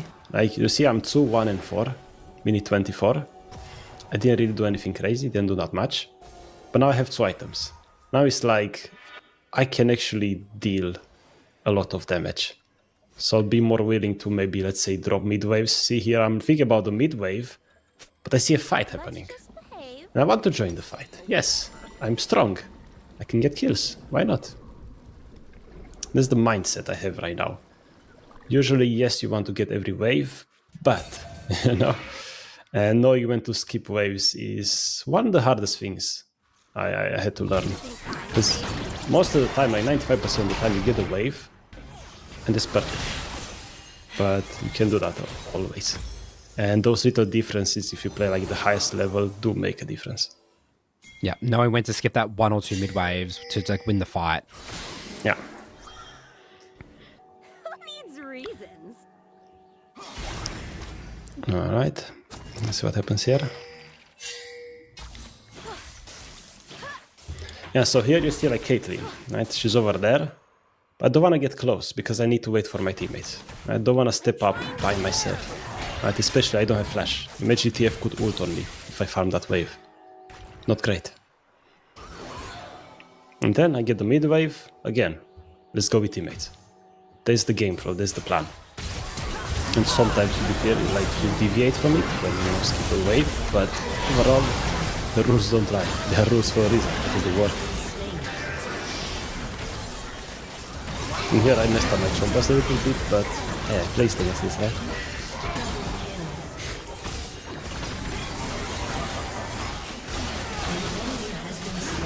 And honestly, Jinx, what makes her really fun as well is that she really wants to be with the team. Like, she shines in team fights and skirmishes constantly. And you just get the passive and you can go crazy. And not many champions can do what Jinx can do in team fights. Like, what champion can deal like the entire DPS of the fight? Not really, not a lot, right? Yeah, and that all just comes down to the reset and playing that team fight. I mean, if you have more people around you, more likely someone's going to die, right? So you're going to get that passive, and then I'm going to have all that DPS, as you said, to just win every fight. Yeah. Unfortunately, when it comes to reset champions in League, like Jinx, Viego, and maybe even Ari need to make resets after you get a kill. A lot of people don't respect it. Aatrox, they don't respect it, you know? A lot of people, when they're like low HP, they don't really look to get away because of the Jinx reset, right? They might try to, oh, maybe I kill this guy if I hit him a bit more, instead of trying to back off instantly. And even at this level, like, not everyone respects it. And a lot of people are going in to like go in or go home. Like they don't do in between, in and out, to prevent you from getting passive. But when it happens, it's very annoying. So yeah, the enemy's perspective is that a lot of people you find don't even think about your Jinx passive. Like, wait, why is this guy dying? Like, he could just make it hard to not die, and I wouldn't get the passive. He's making the game so easy. That's what you find. Even exactly. players, they don't even think about your Jinx passive. Yeah, like here, this Strander, for example, right? He could have run away quicker. Like, he tried to go in constantly, even though he noticed he couldn't kill us. And now he baited his team into joining this fight and we just win it, right? Whereas Strander, here in this fight, could have been like, wait, Jinx is hitting me for free. Yeah, maybe I should back off. Drake is alive. Maybe I shouldn't fight now. You know? But he messed up, right? And because he messed up, we just make use of that. You know? You don't make mistakes, and make mistakes eventually. And now in this moment, right, you see I'm just waiting and thinking. Drake is up, the Crandall is here. I'm looking at the map, seeing what to do, and guess what? Hey, there's a mid-wave. Let's do this. You know, this is safe, this is guaranteed. Starting Drake when Crandall is up, probably not the smartest idea. I feel like everyone would start Drake there, Tony. Again, this is your discipline, you know, you're sort of just not giving the enemy any opportunities. Yeah, because if you start Drake, they could steal. But if you take mid-wave, take turret, wait for your team to be on Drake. Like here, I'm not even starting it, I'm just waiting. I see another mid-wave. Maybe I'm thinking it right, I'm pinging it, letting my teammates know what my intent is. I'm asking for assistance. And look, Olaf wanted to go towards Drake. Now he went up a little bit and like he didn't rush to it, right? They see me mid. They're just waiting around a little bit for me as well. So pinging your teammates, your intent is also very, very, very important. Yeah, I think it's really important here. A lot of people, Tony, would not think about this wave at all. You're like pinging, I wants to push forward. I find this is a massive struggle. People don't think about the next wave. They see team on Dragon, I go hit Dragon. But you're really saying, I don't want to give the enemy team push. I have Baron. Dragon is already ours. We're already fed. It's fine. We're already ahead. As long as we don't give them mid push, they don't have any options. Right, because it's really important. While you do Drake, Caitlyn could push and could keep pushing. If a fight starts, if a fight happens on Drake, they could maybe take your mid in him now. But if you push mid now, look, I push mid, TF and Kettle are mid lane. I did that. I made them not be here. That's impact. That's ADC map impact mid game. People say AD carries can't impact the game. That is insane impact by just hitting that mid wave. That's crazy. You're just manipulating people, enemies, where they need to be. You're just controlling where they go. The it's like they're like puppets. You're sort of like making, playing with them. Right? It's like, let's say you play poker, right? And you raise, or like you bet. It's like, now what? You have to fold or call or do something, compared to you do nothing and let the enemies decide. You want to put enemies on the spot. Do you get mid-wave now or do you go Drake? You have to choose. You can't get both.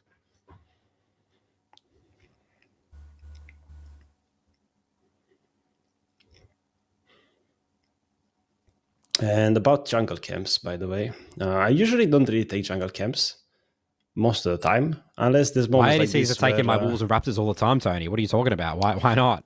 Yeah, so most of the time, you got to think about experience in League of Legends. If you have a jungle item, if you get a camp, you get more XP than an ADC that doesn't have a jungle item. So if you steal, let's say, red buff from your jungler, yeah, jungler gets the buff as well because there's the buff sharing, but you as a team lost experience. That's not great. It's not good at all. So in League, like no matter what you play, it's not really Jinx or ADC related. You just got to think about everything from a team's perspective. You are playing as a team. You can't win without a team, no matter how good you are. Even Faker lost in Emerald, right? So yeah, you got to play with your team. You got to be nice to your teammates. You know? Clean. Right. Clean. I think we can talk about this sequence a little bit, right? Okay, let's go back. So here I'm just right, I'm thinking about what to do. I push mid wave, and while I'm pushing this, right, I'm thinking, okay, my Olaf is top, my Rengar is doing blue buff, cool, but I see TF and Sion bot. So I know that if I push mid here, there could only be like 3 people, you know? One of each, Caitlyn is top now, so there could be only Milio and Trundle here. And a 2v2 where I'm this ahead, I for sure win. And it's basically exactly what happened, right? And this is again where you ping. You're really big on pings, it seems, Tony. Like in the big game, you take control of the game. You say, okay, the moment they're there, let's ping, let's go forward. You know, like you're not. I see a lot of ADCs. They're waiting for their support or their jungler to do something. You're the one saying, "Come, help me. I'm going to go hit tower. I'm going to walk forward." Yeah, you gotta make sure like you trust yourself. You look at the map, assess the situation, think about what you want to do, and just do it. And ping, ask for help. Just make it happen. If it doesn't work, you messed up. Hey, you can learn from it. This is not a big deal. Making mistakes is part of the experience. And this point is when Jinx becomes very fun. It's just... Your rocket range is insane. It's insane. How do you hit you? They can't do anything to you. And this is what makes Jinx late game so much fun. This is why I never get bored of her.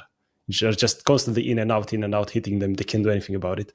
If you play around your max range properly, like not even TF can do anything. He's got gold card, doesn't matter, right? Trundle is trying to do anything, he can't, right? He cannot do anything. See here, I'm placing chompers to split the enemies. I split TF and Sion away, so I can focus on the melee, for example. Right? Sion ults, I back off. Right? And you see, I hit TF and I walk back instinctively. That's something also you gotta do on Jinx. You hit somebody, you walk back, thinking they're gonna like gold card you or do something. You gotta anticipate all the skill shots. And if you just hit, go back a bit, go back a bit, like you're kind of untouchable. They're struggling to even do much to it. Because here, for example, right, I bought full attack damage, full offensive, I have no defensive items, and I end the game with full HP, right? Because like if you just play it right, focus on your range, you're never really gonna die in fights. Like it's not really possible. Okay, I think that this is just beautiful gameplay, Tony. Like ADC really and Jinx, it's a real beautiful role in a way, like of just how structured you play and yeah, it's like it looks like an art form, you know, to playing Jinx in a way. It's very clean. Like I just feel like I'm watching clean gameplay. Like when I watch like top laners and like mid laners, like I mean, not to say they're playing bad or whatever, but their games just looks way more messy and like, you know, like this is just very clean, you know, gameplay. Yeah, I mean, when you think about it, it makes sense, right? When you play this, you want to avoid danger, you want to avoid messy situations. Like a top laner, I'm just going to push here, get 3 enemies on me, I did my job, let's go, right?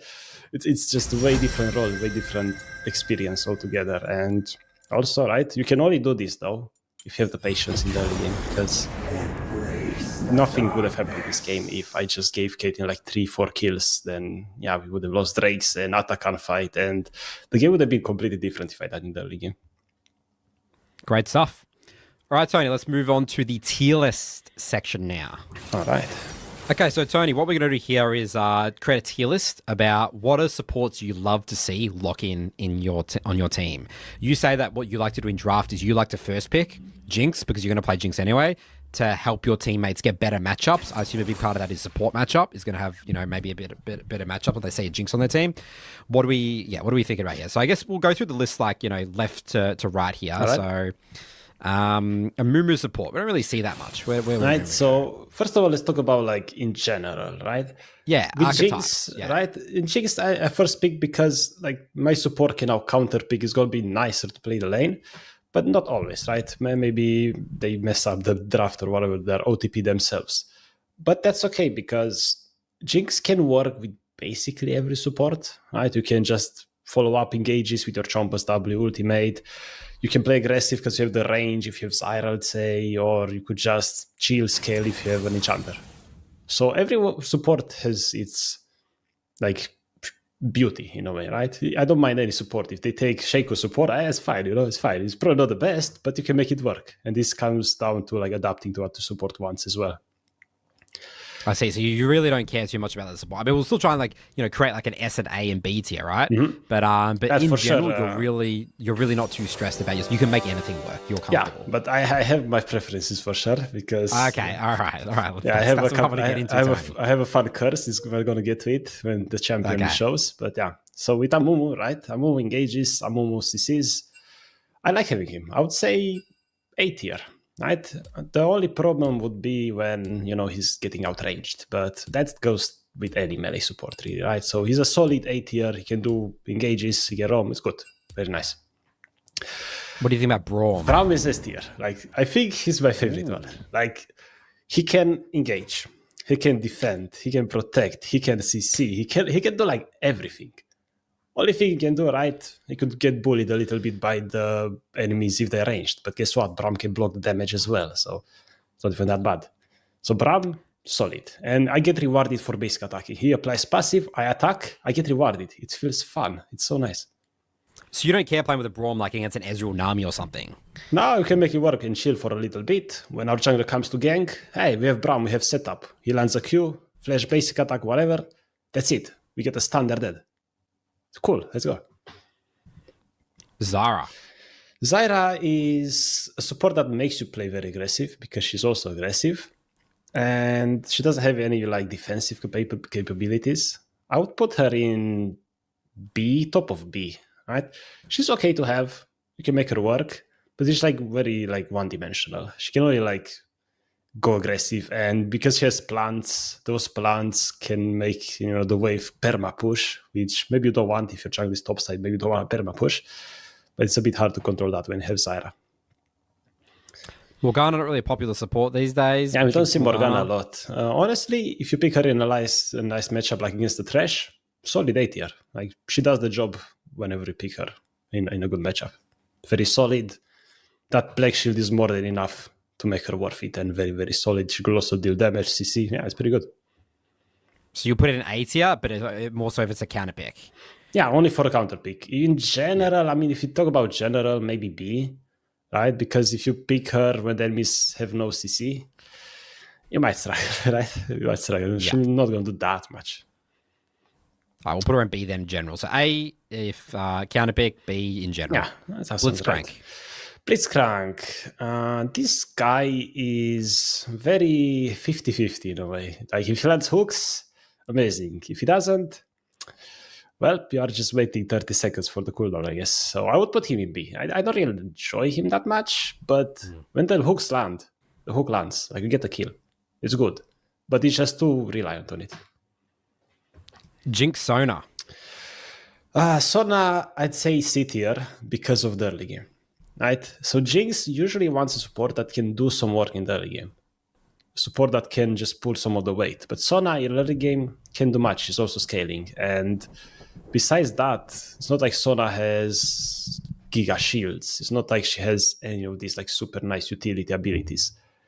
She can like slow people a little bit, give you a bit of HP, maybe poke a little, but it's kind of it, right?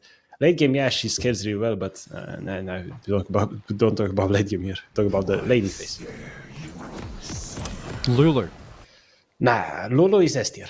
Lulu is, right, she can actually support you. She has shield, gives you attack speed, can polyporph enemies, can ult to give you HP, knock up enemies.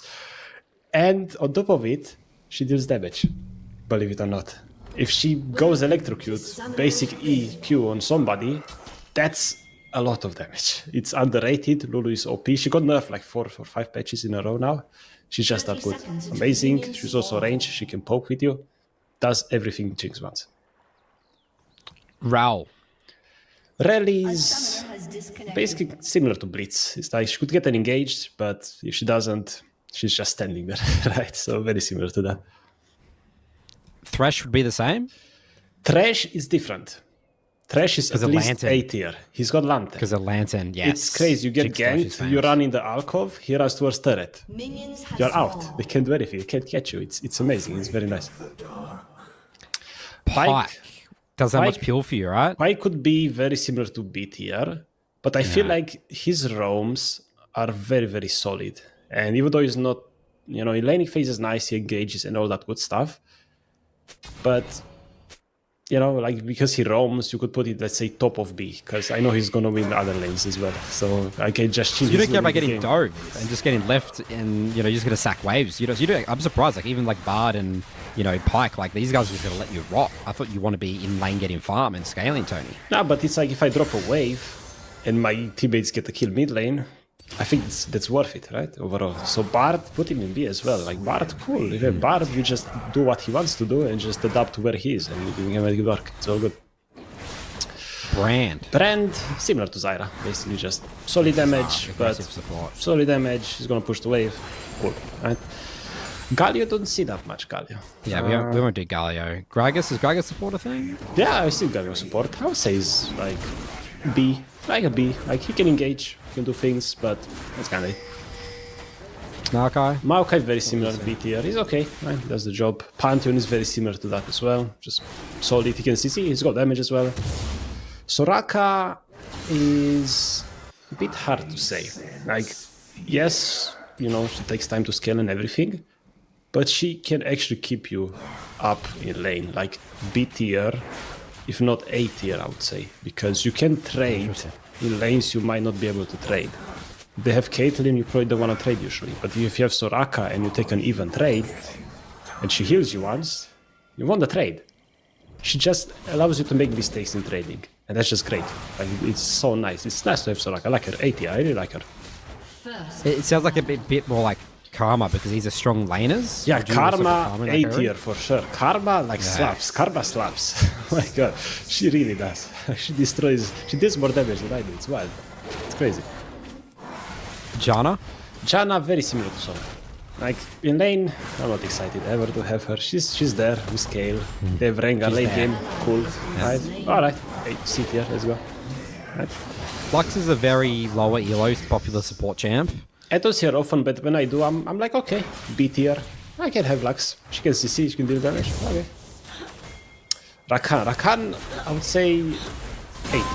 Because he can just engage, he can roam, he can like shield you, protect you as well. He's very, very solid. It's always nice to have Rakan. Those engages are also very reliable. Milio, alright, this is gonna be a bit controversial, but a lot of people say like Jinx Milio is like the combo. It's insane, super high range, it's crazy, but they never think about the early game.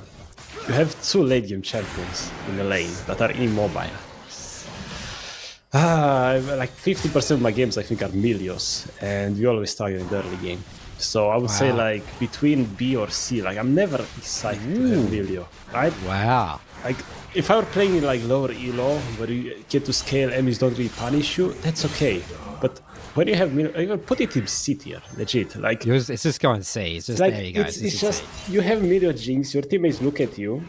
How can I even gank them? I gank. They can't engage, they can't CC, they're probably struggling, they're low HP because they're getting bullied. It's just so awkward. They're all good late game together, but early game you just struggle. Senna Jinx. Senna is not that great. She doesn't really do much. I would say like C tier. Like she doesn't even have great damage, she can't repeal really well. She does CCs is very unreliable. She's kind of like right now she's an ADC, I think, even like they're making her ADC now. It's crazy. It's not that good. Seraphine, I would say, because she does have very nice CC and big shields, solid B tier. Like great enchanter that could engage, can do a bit of everything. Very solid. Sets, don't really see much. Set is just a casual B tier. He can engage, does damage, like Pantheon, let's say. Okay, cool. Nami. Now Nami is actually quite interesting because she can heal you like Soraka, she can buff you, give you speed, has a lot of CC. I really enjoy playing with Nami. She can enable you to do many things. She also does damage. It's actually great. It's nice to have her. She's not even weak early game. She can do a lot early game with trades. So A tier. A tier for sure. Leona, she goes in or does nothing, so like B tier. It's just bad. Cool. We're seeing a common trend with that. If they go in and then stuff up, then yeah. Taric though, on the other hand, like Taric, like he's very nice to have. Not as nice as Braum, but A tier for sure, because he can engage, he can keep you safe, He can deal damage. He can heal you a lot. It's crazy how much he can heal with the abilities. And he's got that ultimate, which is insane. He's very, very solid. I like having Taric. Some people say Shaco supports like OP at the moment. So Shaco support is good, strong, but you really need to know how to adapt and how to play around these boxes. So when you pick Shaco support, let's say, you're kind of like relying on ADC to know how to play with Shaco, you know? I would say I'm okay. I'm not too excited to have it, but I'm not sad. Like a solid bit here, yeah, I like Shaco, he's good, but making work takes a bit of work. Renata is actually like very similar to Karma. She can be aggressive, she can deal damage, she can trade, and she can also like revive you. And that's what you want. You get passive after you're revived and you just pop off after that. It's actually great combo. Renata Jinx is very fun. Shen support. I would say B tier, like very similar to others. Yeah, he's got the ultimate, but it's like, what would I rather have? Ultimate shield or ultimate with, like, say, like set damage? It's kind of the same thing. It's like B tier, yeah. I would actually just pick it on Nautilus. I played a lot of Nautilus support, so like this has sort of been my secondary off role. Like I played a lot of Nautilus, and I personally, I'm really interested in what you say, but I don't really like playing with Jinx for some reason with Nautilus. Yeah, what do you think? Nautilus is just very solid engage, right? If you want an engage, you can do it, right? I would put him in B tier, solid, right? I'm happy to have him. Let's go, but it's not like trash. He doesn't have a lantern or a way to peel. Yeah, you. He can just exactly. I feel like I can't peel Jinx. It's yeah, sort you of can like, just.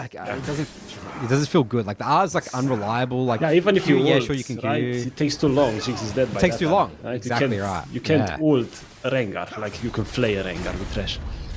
I feel like I can't amplify Jinx as Nautilus, you know, and like lane phase, like I will go in and like Jinx, you know, wants to play like say it feels like it's sort of like anti-synergy in a way. I guess it's sort of like why you're putting a lot of the B tiers, like the engage supports. It's just something feels awkward about them because they're engaging, they're not peeling you, I guess. And so many times I ulted and Nautilus hooks and my ult misses. I hate it sometimes. Yeah. Right, Alistar must go. Oh, he can peel a bit better though. Can peel a bit better, but I feel like in very, very early, like level 1, level 2, you can never really get level 2 advantage with him. He just can't do anything level 1. He doesn't have a hook, and just because of it, I would put him B tier. He can peel really well, very nice, but in laning phase early game, he doesn't really have much. But he can't do much, he's just waiting, you know? Vel'Koz support? B tier, like a Zyra, just damage, cool, let's go. Mage, we play aggressive. Vex support, I've never seen that. Yeah, never. Seraph, support very similar to Vel'Koz, just poke, damage. We can do that, we can play aggressive, let's go. The famous Yuumi. Yuumi, the cat. B tier. I mean, I would say it's more similar to Milio, so like C tier, because a good Yuumi would at least like unmount to block a skill shot for you, and that's cool. And then she buffs you just as well as Milio, basically. So, yeah, C tier, solid, cool. Zilean is actually, you don't see him often, but when you see him, enemies are so annoyed. Enemies are slowed, you revive. If they have assassins, they're mad. I would put him in A tier, because he can actually revive, he can speed you up. When you get to reset your passive, you're flying. It's great, right? Lots of move speed. Exactly. Right? The only reason I'm not putting him in S, because he's quite fragile, you know? They could one-shot him and then, yeah, like Lul or Braum that are solid, you know? They don't die. Tahm Kench, don't really see that much. Tahm Kench is actually very fun to have. I would put him A tier, because he can actually get you out of very, very, very annoying situation, like similar to a Thresh Hunter, but a bit better. Like that ultimate can just eat you and just you're out. If they jump on you, you're out. It's actually insane what he can do. I really like playing with him. And in laning phase, he's got the Q, that's also a ranged ability. He's not like Alistar, he's sitting there. He can actually do things. He actually do things. Okay, the rest of these supports are don't really support. Is there any other ones you want to mention? Fiddlesticks, maybe? You see some Ashe support. Ashe support used to be in the meta a little bit. Any other mentions? I want to talk about Fiddle. Fiddle is kind of cool, kind of like B tier, like Shaco, kind of niche. You can make him work, you play with him, play with his ultimates, try to bait the enemies into you, just get kills for free, it's fun. And then Ashe support, D tier, please. Alright, it just you got a got personal grudge against that. Nah, like when the S support meta was a thing, I'm like, bro, why do you want to take two ADCs? ADC is not even that strong, now you want to take two ADCs. What are you doing? Especially with an ADC like Jinx that scales. Edge doesn't provide anything, it's just making everything worse. Huawei is more of like Huawei support. Is that support? I've never seen him. I've never seen him, honestly. Poppy, though, on the other hand, and Silas, B tier both of them. Solid, can engage, damage, very cool. Camille as well, B tier, she can do some great things as well. And the rest, I don't think I've seen. Not even Twitch, I don't see him. No, not really. That's about it, right? Would I modify anything? Maybe a Momo from A to B, I think. Yeah, I feel like this that's- makes more sense. Yeah, I feel like this is Nautilus and Mumu. It's like they feel the same to me. Yeah, and then you have like Braum, Lulu, my favorites, so cool. They have like Thresh, Soraka, Karma, they can do pills, they don't die instantly, they can do many more things, which is very, very nice to see that.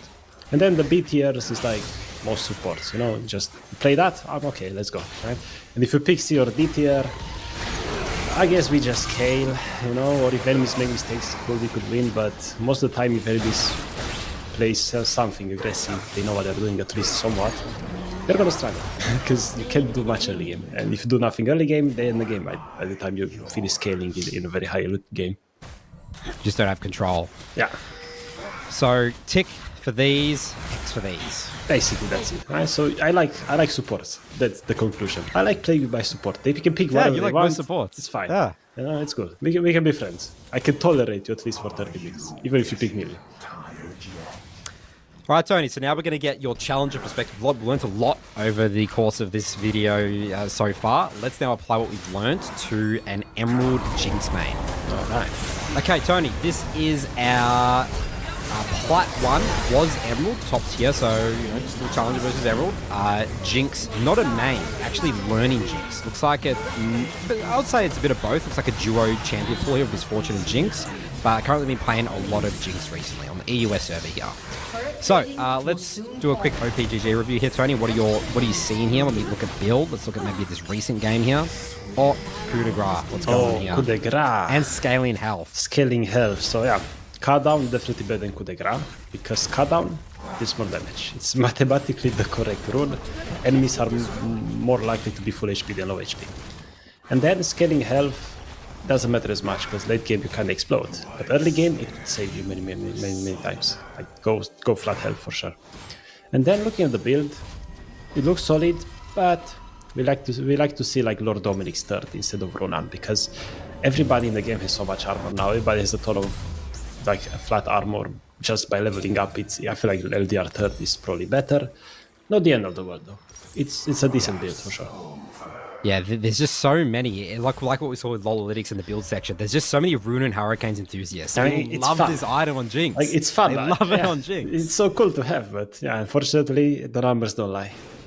Yeah, you're just saying build Lord Dom's Jinx community. Build Lord Dom's third. Don't build it fourth. Oh well, maybe they'll learn one day, right? We'll see. I love it. Okay, let's dive straight into their gameplay now. Let's get to the details, Tony. Alright, let's get to it. Okay, so team comp wise, level 1. What are you thinking here for this Jinx? So first of all, we have Blitzcrank, right? Blitzcrank screams invades. Looks like that's what we're doing. I don't know who pinged. I think it was Blitzcrank. Yeah. So Jinx here is just following the call. Let's go do something level 1, which I'm glad to see because Jinx level 1 underrated. Now, looks like we do get some action here. And in the meantime, we could talk about the matchup, which, as you can see, it's Ezreal and Senna. So usually matchups are really determined by who has the higher range. Like if you have the higher range, a lot of times you can be a bully. You can just poke the Blitzcrank, for example, from behind the minion wave. I'm curious to see if enemies will even try that. But most of the time, though, it's kind of hard to pull off. So people kind of default to like maybe chilling. They don't want to get hooked. And then if they get hooked, I wonder how these Jinx will react. How will Jinx react to when a Blitzcrank hooks? Because people don't really do this. They don't really think, okay, hook lands, what am I supposed to do? They don't think about placing choppers instantly, W instantly. We will see if they do this or not. And also, I don't like how they were staying under turret and they were not really looking at the jungle entrances or anything. You really want to do something before minions spawn. Because otherwise, right? You're just letting your teammates play without you. But if Briar gets invaded, you can prevent that. And it's good to just be cautious about that. So where would you stand? So you mentioned you like to stand here, but like, but there was an invade here, so I guess there wasn't much to do for standing. But what would you do? You could still stay like next to Zeraf, or try to ping, because why not? In case they maybe try to ward or something, or you could just ping Blitzcrank to go together with you in the tri-bush. That could Into be the also tri-bush, good. I see. You could go together Okay. there, right? You just want to get some information. You just don't want to sit on your basically. tower. You really emphasize getting information level 1. Yeah, it could cost your jungler stealing or not. It's that crazy. Alright, so let's see how he's doing. Looks like he does want to play for level 2. And he does respect the Senna going forward. So far, it's okay, right? But as I mentioned, it's kind of hard for Blitz to do much. They play around the minion wave really well. So the Blitz can't really do that much. And the main thing I wonder is, let's see if this Jinx players, when he's being pushed back a lot, will try to keep his HP high or not, which is going to be interesting to see. So first of all, enemies got level 2 faster. They didn't really pressure Jinx much, and this is why I mentioned that Jinx is always like good below master, and she's your ticket to master. People will not punish you as much early game, so you can get away with a lot of things. And also, You're saying Ezreal and Senna should be going way more aggressive. Yeah, they should be looking to do more damage and be... yeah, they basically, if you rewind a little bit, they allowed Jinx to also get level 2 here. Right here, they should be walking up like crazy. They should not allow Jinx to hit these minions at all. And even then, when they got level 2, they still didn't punish. And now Jinx is able to hit the wave and hit both of them, which is massive value when that happens. Okay. So you don't mind hitting minions with rockets if you can hit like multiple people. Yes, You know how you said it's that you good. want the wave to come into us? You like that, okay. Yeah, usually you want the wave into you because you're Blitz, right? So here, hitting this wave here now kind of makes no sense. You know, you just want Yeah, to it's let bad, it come right? towards you a little bit so Blitz can actually play the game a bit better, so they can't really zone you off either, right? And this is what you said, Tony, when you said you're coaching people, is that you see people see minions and they just autopilot hit the minions. They're not thinking about the wave at all or come into them or whatever. Exactly. Enabling We your just smack support is a big part of playing bot lane. Destroyed a turret. As you see now, Blitz just got hit twice, you know, because he can do much, unfortunately. Would you say this is a random W? This is not a good W? This one, yeah. This W serves no purpose. Like, Ezra can easily dodge it to the left, to the right. There's no reason to do that. Especially because it's And now half we're mana half already. mana. Yeah, exactly. Yeah. Half mana already. Like, what are you going to do when Yeah. they eventually maybe push under turret? You can use rockets or W to farm. It's going to be a struggle. Been slain. So it's interesting, Tony. Everything you've said in this video so far is happening right now in real time, right? They're making all the mistakes that you said to not do. Basically, that's what's happening, yes. And the only reason I would say, like, you could push, if you look on the minimap, right? Your Briar is making plays. You know, you could maybe try to push, get Ryo invade with your jungler. Something you could maybe try to do, right? But it's maybe a bit harder to spot as well. It's hard to keep track of everything, especially in a lane where they bully you a lot. But yeah, this lane so far is going kind of as expected. They are going to push into it. Blitzcrank is low HP. It takes another Q from Ezreal. He's not going to be able to do much. So at this point, the lane is kind of over almost. Unless Blitzcrank is godlike and he lands a hook under turret somehow, right? It might happen. That was a nice W though. But So is it good to make sure that the minion wave doesn't go under the tower? Like make sure it's staying out there and just sort of chunking minions a little bit? Like sort of matching their auto attacks? Or do you really just let it go under your tower most of the time? it really depends on the level of aggression you get from the enemies. It's something you need to adapt. Here they're really allowing us to do whatever really. Just thin the wave. So you Okay. can thin the wave out a little bit. Keeping it around here, it's good. Right? Blitzcrank could look for some hook angles now. And if it crashes, it's not the end of the world. Right? But if it's here, now look, they're backing off. You see how afraid they are now? Look at that body language from Blitz. He was walking forward and he's walking backwards. And almost landed the hook. That would be huge. Just because the wave was here. But now imagine we tried that earlier, you know, before Blitz lost all that HP. That's the thing. The sooner you do what you're supposed to do, is the sooner you enable your support, the sooner, the smaller the chance that you get in trouble or your support loses the HP, and who knows what else could happen. But also here we're definitely seeing a lot of autopilot. We are hitting the wave a lot. Now we are actually pushing. When we get a nice engage and everything, cool. But what about the enemy jungler? You know, your jungler is top side, the enemy jungler could be bot. You don't know that. So trying to push in a position like this, even though you have vision, might be a bit risky. Right? And also if you're pushing like this, who was top? No, Lydia was top. Okay. Like if you have information, right? In the real game, you just try to look in the map and do what you can with your information. If you see Lydia top, you could maybe play aggressive. But even then here, right? We played on their side. They were able to run us down a little bit. So again, like Blitz can't really do that much if you push this much forward, unfortunately. Was this bad chompers usage, by the way, here? Like, should we have hit the chompers? Let's see. I didn't pay attention there. So should it be chompers first into W? Or is the chompers not going to hit? That's a good W. Chompers have to go down first, because now look, right? So here, that's the cool part about Jinx. Like wave management, the side and everything, like that's harder to grasp and know exactly what to do. But when Blitz goes in, no matter what elo you are, Blitz is gonna land, the hook is gonna go in eventually. And you just need to know how to adapt and to follow up, basically. And here we don't use chompers instantly. Chompers should be number one priority. If you use chompers here, Senna is 100% dead. Because you could just flash after. Flash and barrier, yeah, I see. Exactly. Yeah, and then you could kill, and then you kill Ezreal, and then you push the wave, because now you know Lila is top.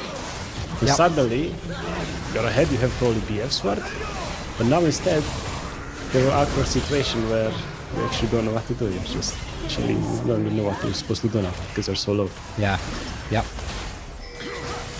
We're farming quite well though, 43 farm. Doing pretty good the last hit in. Yeah, that's pretty good, honestly. But while CSing is important, right? You can't like only rely on it, right? You can't rely on CSing. You gotta like be able to control the wave to enable your support, and also play with your support. Be ready to engage. Be ready to follow up, no matter what. Which we didn't see, unfortunately. BF sword, really good.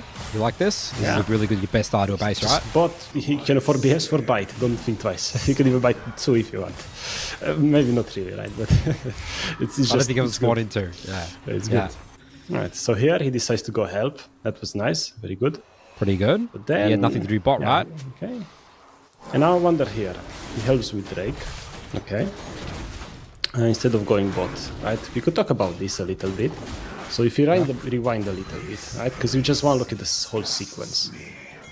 We go here. Okay, Lila is too low, very low HP.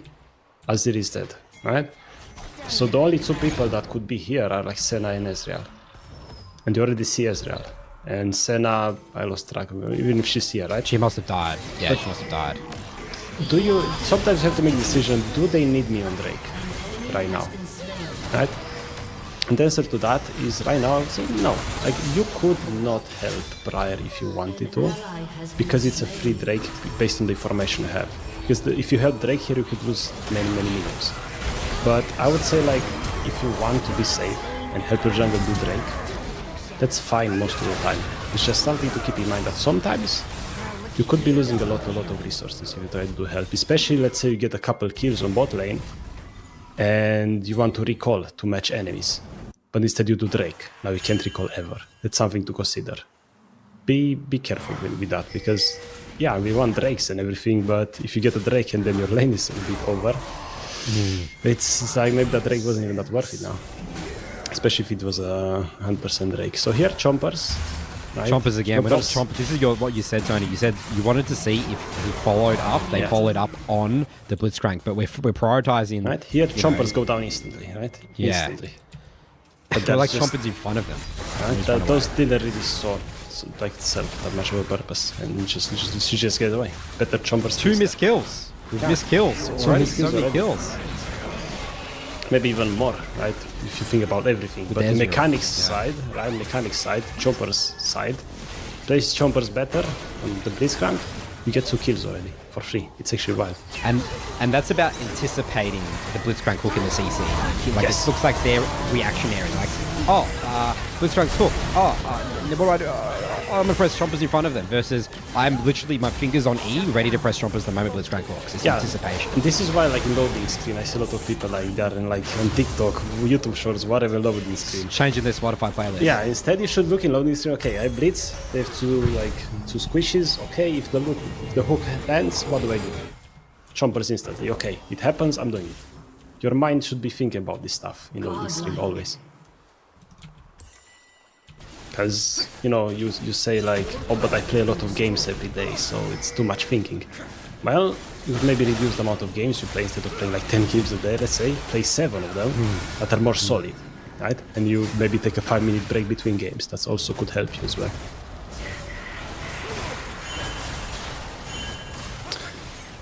Alright, so now let's talk about this situation here, where, as you can see, the biggest mistake here, we are autopiloting, pushing the wave again. If you push the wave here now, right? What can Blitzcrank really do? We push the wave. Okay, maybe a hook lands, right? In this case, sure. Blitz died though, and now Jinx a bit in trouble. So it's, even though we got a kill, you see, it's actually not great.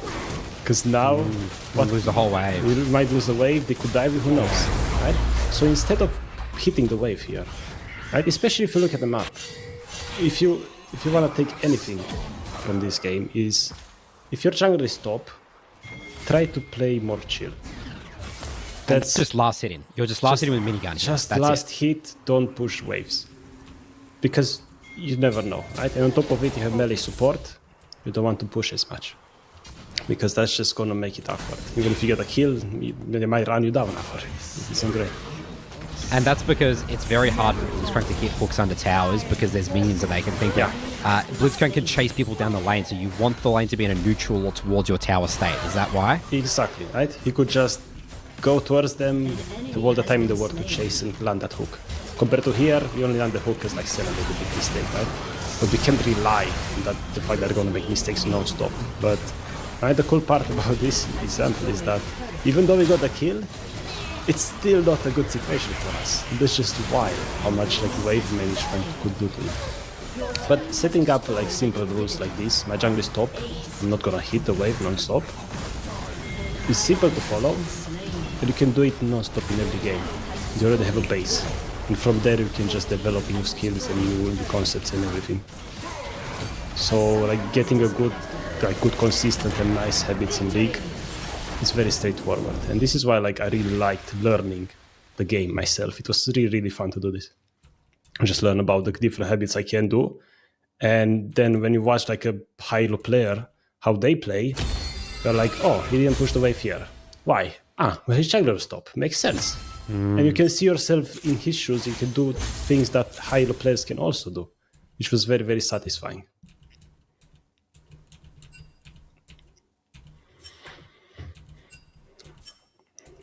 Yeah, and we keep pushing the waves non-stop, right?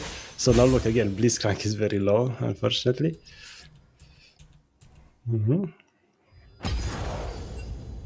And now we trade our HP away, right? This is what you don't like. You're low HP. This is where you don't win games as Jinx, basically. Exactly, right? Because like you're low. Right now we are both low HP. Drake is up. Imagine we do a 3v3 or 4v4 fight skirmish now, or we get ganked, even worse. Now it's like you can't do anything. They're too low. You don't have any chance at winning this. So it looks like they're really comfortable to trade their HP. And a lot of it comes down to, again, poor wave manager and all that. But we're just like not valuing our HP bar. That's your mindset. That's very, very, very important on Jinx, especially. And especially in lanes where you don't have sustain. Like they're just going to take you down little by little and eventually you're just going to die. You're not going to be able to CS. So the way you want to look at things is like, if I get hit by a skill shot, if I take this minion, I don't take this minion. And when you think about it, you do this 10 times, now you are full HP, not almost dead, and you get a whole extra wave because of it, instead of just recalling because you're too low after getting hit for so many minions. So you're just trading trading a bit of gold now to get more gold later, in a way. And also, you're opening yourself up to opportunities, because if you're full HP, you can do things. If you're low, you're kind of stuck under turret farming, basically. So I think not enough players put a lot of effort in the laning phase, because they say like, Jinx, you scale, you get 2 items, you win the game, doesn't matter. Well, I mean, helping yourself in the early game to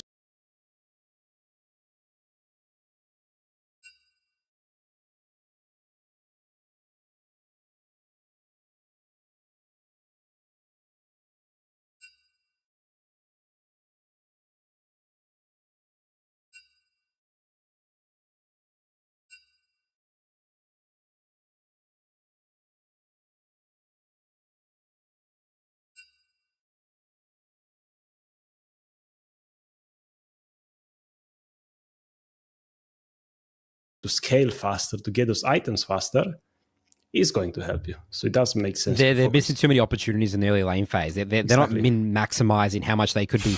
They could be scaling even faster. It's like what you were saying, that each mid minion wave that I get, I'm scaling 30 seconds quicker. Exactly. I guess that's sort of the same. It could be minutes quicker, I guess, if you have a really good early lane phase. I mean, we just like, what, 3 kills here this early flame phase, right? Yeah, and exactly, like every recall you take because you're too low HP, because you didn't preserve HP, you lose a wave. You scale 30 seconds later now. Okay, let's talk about this, because when it comes to tower dives, right, you have a little trick you can do with Jinx, which is very, very interesting to see. So, wait, quick little one here again. Random W I'm seeing here again, off no CC or yeah, no, this W doesn't these do much, right? Ws. Especially when Yeah. you're about to like dive or do a fight. You don't want to put your abilities on cooldown. Like for example, here you throw, right? Okay, the chompers were there, Chompers, right? But big Ezreal problem. is right. And if you rewind a little bit, right, what you want to do with Jinx, right? Don't W, and when you get close to the turret, what you need to do is switch to minigun and hit the turret. Like he's actually doing it here, very good, because that way you get your attack speed stacked on minigun before the I dive, see. right? It's something clever you ripped can up. do, right? But here the main problem is, I don't think he noticed like Rengar was behind hitting Senna, right? Because here his teammates were preoccupied with killing Senna instead of Ezreal, and this is just a very, very awkward dive that just happened. And these moments like this are just gonna happen. Nothing to talk about this too much, but just be really mindful of your teammates, right? What they're doing, because if you see your Rengar is focused on Senna, you maybe say, okay, I'm not gonna hit Ezreal. I'll try to go towards the Senna or something. I play with my team instead of trying to 1v1 that Ezreal. There are some situations in the league, there's no winning. Right? Like that dive, I would say we're losing anyway because Garen was there, right? All right, so here is interesting that they push and now they move. I really like this. Right? They push and now they do something, right? Because I see a lot of people, they push and they kind of do nothing. They hit turret or whatever. If you push, you want to do something with that push. Here he pushed so he can roam. I think that's a very, very solid choice. That ultimate didn't make much sense. We could have saved it for sure for like the Herald, for example. Right? Because when you see a low HP Herald, you could ult to steal it. It's actually so steal good. it. You could Yeah, definitely it's steal way it. more valuable. And also here, the Senna never dies from your ult. She's got too much HP. I just too much HP. You can okay. only do, before you're level 11, for like 2 points in your ultimate, you can only do like 450 maximum damage, really. Maybe 500. She has level 9, 610. right? I You think can never do 610 that. there. Maximum 500, no more. That's it. So, ulting Garen, that would have been huge. Should have been able to get the Herald there. Yeah, for sure. Because right, he did the first step, which is roaming, which was impressive. But then the second step, which is how to execute the roam, was a bit lacking. So let's see. Okay, the chompers again, right? The chompers again. It's, Chompers just a again. pattern. It's a habit, right? We just don't think playing off the chompers off the Blitzcrank knock up. Yeah, so if I were to coach this play, I would say, okay, for the next 2 weeks, you just think about how to engage, to follow up with your engage support. Chompers have to connect every time. Chompers have to connect and they have to be priority here, right? He still messed them up, right? Almost did it, almost, but you gotta be consistent with it, right? But it's like, if you mess it up a couple of times, it's okay, right? It happens to me as well, for sure. Especially with Blitz, because he knocks up, so it's kind of awkward sometimes to know where to place them exactly, especially like Nautilus hooks in different places as well, like in the middle of the hook. But, if you do it 8 times correctly and 2 times you don't do correctly, that's fine. But here, we didn't do it correctly. 8 not times even once. incorrectly, Yeah. 0 times correctly. Yeah, it's not great. All right. So we're going mid out of base. So this is where AD carries and mid laners have a bit of a fight all the time. Like who goes to side lane, who goes mid. Where are you going here as Jinx? So here I would say I go mid and share the wave with Seraph. Because this way, right, we're helping each other take this wave, take control of the mid game, so the mid lane. And also, I mean, we could pressure the turret now together. It's like, okay, nobody's bot right now, but at least we're playing together, you know?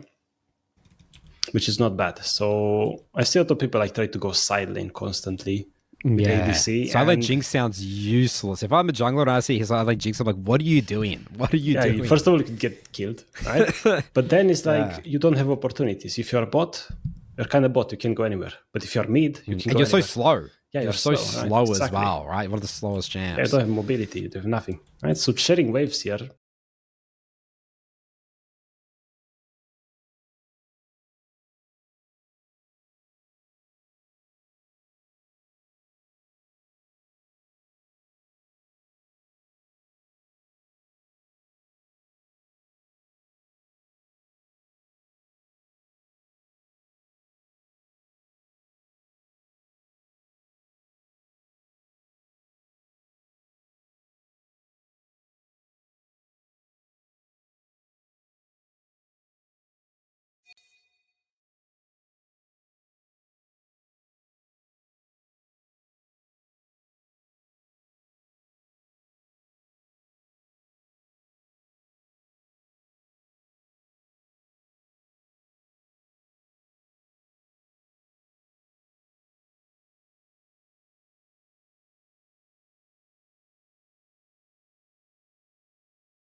It's fine, you know? I mean, random fights are gonna happen constantly, right? It is what it is. But here, like where he went from base-wise, he did pretty well, honestly, right? Look, together with the Seraph, we were able to kill like a couple of them, right? You know, here, I mean, like the Lilia, we didn't respect really well, but right, the concept of going mid and sharing some waves, that's fine. You know, it's not that bad. And I see people worrying too much about side lane. It's not your job, really. In a team, you gotta know that I have a job, and my teammates also have a job. You just gotta expect that people are gonna do their job. If they don't, okay, then we figure out what to do from there, right?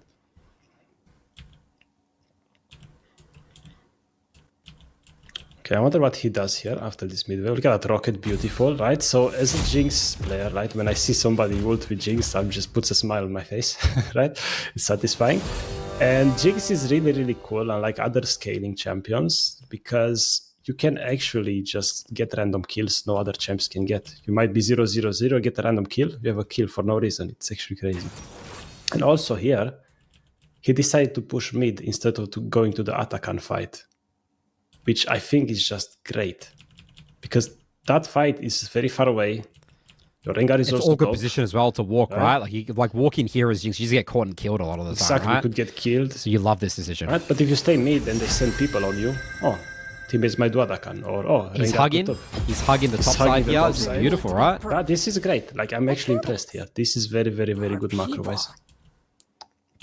And honestly, I mean, you would expect, like in Emerald, for sure, people to start implementing some of these concepts, right? But what I'm noticing in Emerald usually is, let's say you need to learn 10 concepts to be master. An Emerald player, let's say, would know 5 of them, right? He knows how to play macro really well, how to not join that Atakan fight because it doesn't look good. He does that really well. But then he doesn't really understand like the purpose of the chompers and their importance, or not pushing the waves in early game, right? So that's what they're lacking. And Those are the concepts missing to get to master. right? And people usually struggle to climb because they don't know what to focus on, right? And also here we could rewind a little bit. This decision to go Drake, right? We have a wave coming mid. So here, what we should do is ping our teammates, hey, we shouldn't drop mid lane here, right? Here, the mid wave is next coming, mid-wave, right? yeah. Next mid Yeah, wave is coming. this is You should be pinging your teammates to spam ping. help. If you do Okay. it, Yeah. I guarantee Blizz will come, Briar, Rengar, they might come to you, help you, and just kick them out. And then get the Drake for free, right? This is definitely similar do to the that. situation we saw in your game, Tony, right? Yeah. Very similar to that situation where you decided not to do Drake, go to that mid-wave, push them off. There was the Caitlyn and stuff reacted, and then you went to Drake, right? So Exactly. very similar to the situation because now they get probably, the mid tower, as you said, and they have options. Right. They can run into your top side, take all these camps. Like there's so much that pressure they can put on the map here. But if you push that wave, then they don't have any options. They can't go take your camps or whatever it is. It's going to be very awkward Exactly, for them right? to do that. But for you to be able to do this, you gotta make sure you don't do it alone, right? You gotta make sure you ping. Of Ping course. teammates, they need to help you. Because if you go there alone 1v3, I mean, right, you're gonna die. It's not good for your team. Right? All right, let's see how we fight this. It's the first proper team fight. Okay, we have some nice skill shots here. Very nice ults with W Right. when he's stunned. It's pretty good. Nice. Right. Staying in rockets here until we get a bit closer for minigun. So very good switching between Q, like minigun and rockets. I really like that a lot. And he hit Gera with minigun, which was completely safe to do so.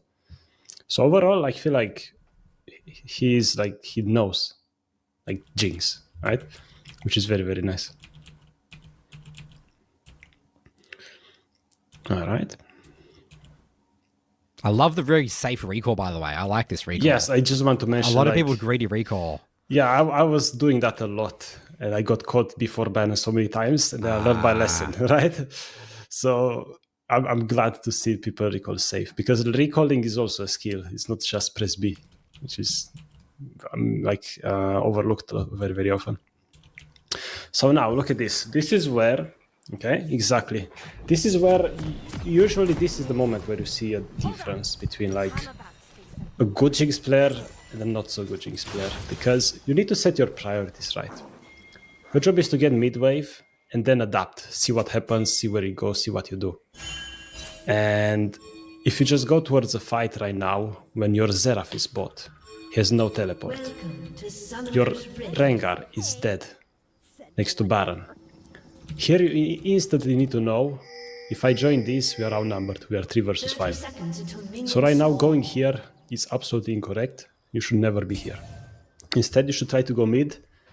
And if you go mid, guess what? You could keep going and blow up the Nexus. You threaten to end the game. Yeah. Like, just like in chess. Like, why would you need to take their queen, aka the Baron, when you could just take the king, the Nexus? Right? But you said, Tony, in your game where you sometimes have to learn how to ditch waves to go to fights.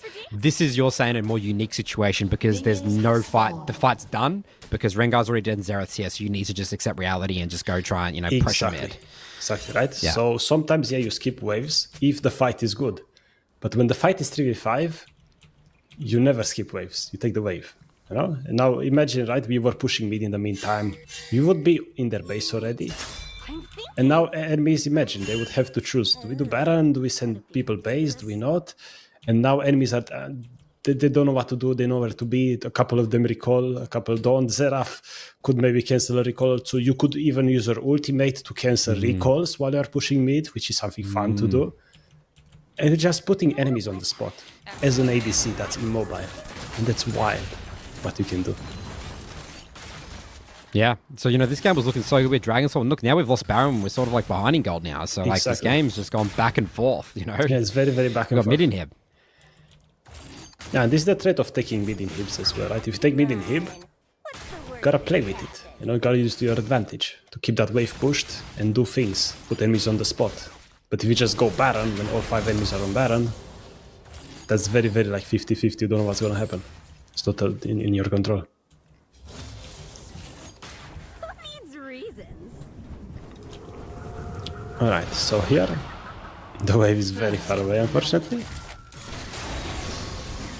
So I would say like taking Gromp, waiting for the wave is fine. 2 enemies are dead. That's okay. Ask me if I'm listening. But now this happens. Alright, so actually let's rewind a little bit. I want to see the whole sequence like in real time. So here you realize the wave is far away, right? So you take Gromp. Cool. But now it's like you need to like realize what's happening around you. You have Seraph here, but Briar is very far away now, and the TP could happen, right? This TP play that people make, middle rest top lanes can make with the TP, is very, very hard to notice, right? So when you look on the map, and you count how many allies we have, how many enemies there are, if the enemies have TP, they are here, right? So here I think the mistake is, okay, we want to wait for the wave, maybe we want to get bot, but the moment Briar is far away, you need to either help, like ping Briar to help you, and then I think they would have won the fight, most likely, or just back off. Right, so you need to have that discipline to just notice, hey, I can't control my teammates, Briar left, okay, maybe it's not so good anymore. You gotta Once have again, that's the adapting to your team mindset. you gotta have your eyes peeled constantly. Things change non-stop in these games. Okay, and here again, right? We are during the fight where we could take that mid wave first and then put them on the spot, go to the fight, right? Yeah. Because Elder is spawning, right? Elder is important, I know. But here, look, like, No, just it's very like coin flip if this fight is gonna go well or not. And what you could do is legit ditch teammates and go mid. And now enemies have to like choose between Elder, mid, right? It's just, and a lot of times you're gonna feel like, but taking mid wave here is not great because the fight is already happening and everything. But you just gotta think about the fact that a lot of times you're not taking mid wave fast enough. People are not on mid quick enough. They only want to get Just too mid wave. slow. Yeah, they only want to Way get too mid slow. wave when the waves meet. If you can take it. If you can take it before they meet, that's huge. It's very, very huge. Every second counts in this tough moment. always ready to cry. So, sort of got a bit lucky there. Sort of, the team's, fighting or catching them out. It looks like we get Elder and probably just end the game pretty soon here. At this point, I have Elder. It's kind of, you can do whatever you can win.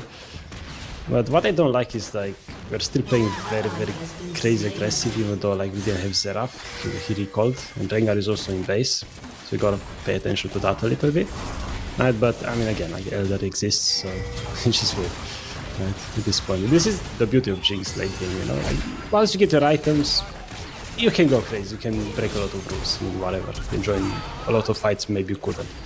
But having that discipline in the early game to control the wave, to go for the waves in mid-game as well, and not join every fight, that's gonna like get you to this moment where you can just pop off way sooner. I'm crazy. All right, so Tony, what I want to finish off this episode with is give us some tips, advice. Let's say someone really inspired, Tony. They love your passion about Jinx. They're like, okay, I want to start learning Jinx, main Jinx. What advice would you give to someone who is looking to just pick up Jinx, start learning their Jinx learning journey? What are the big 20%ers they should focus on? Yeah, first of all, know how to join a fight. Because Jinx likes team fights, she shines in team fights, you get your items, you can deal damage. But just know that your rockets are the way to go.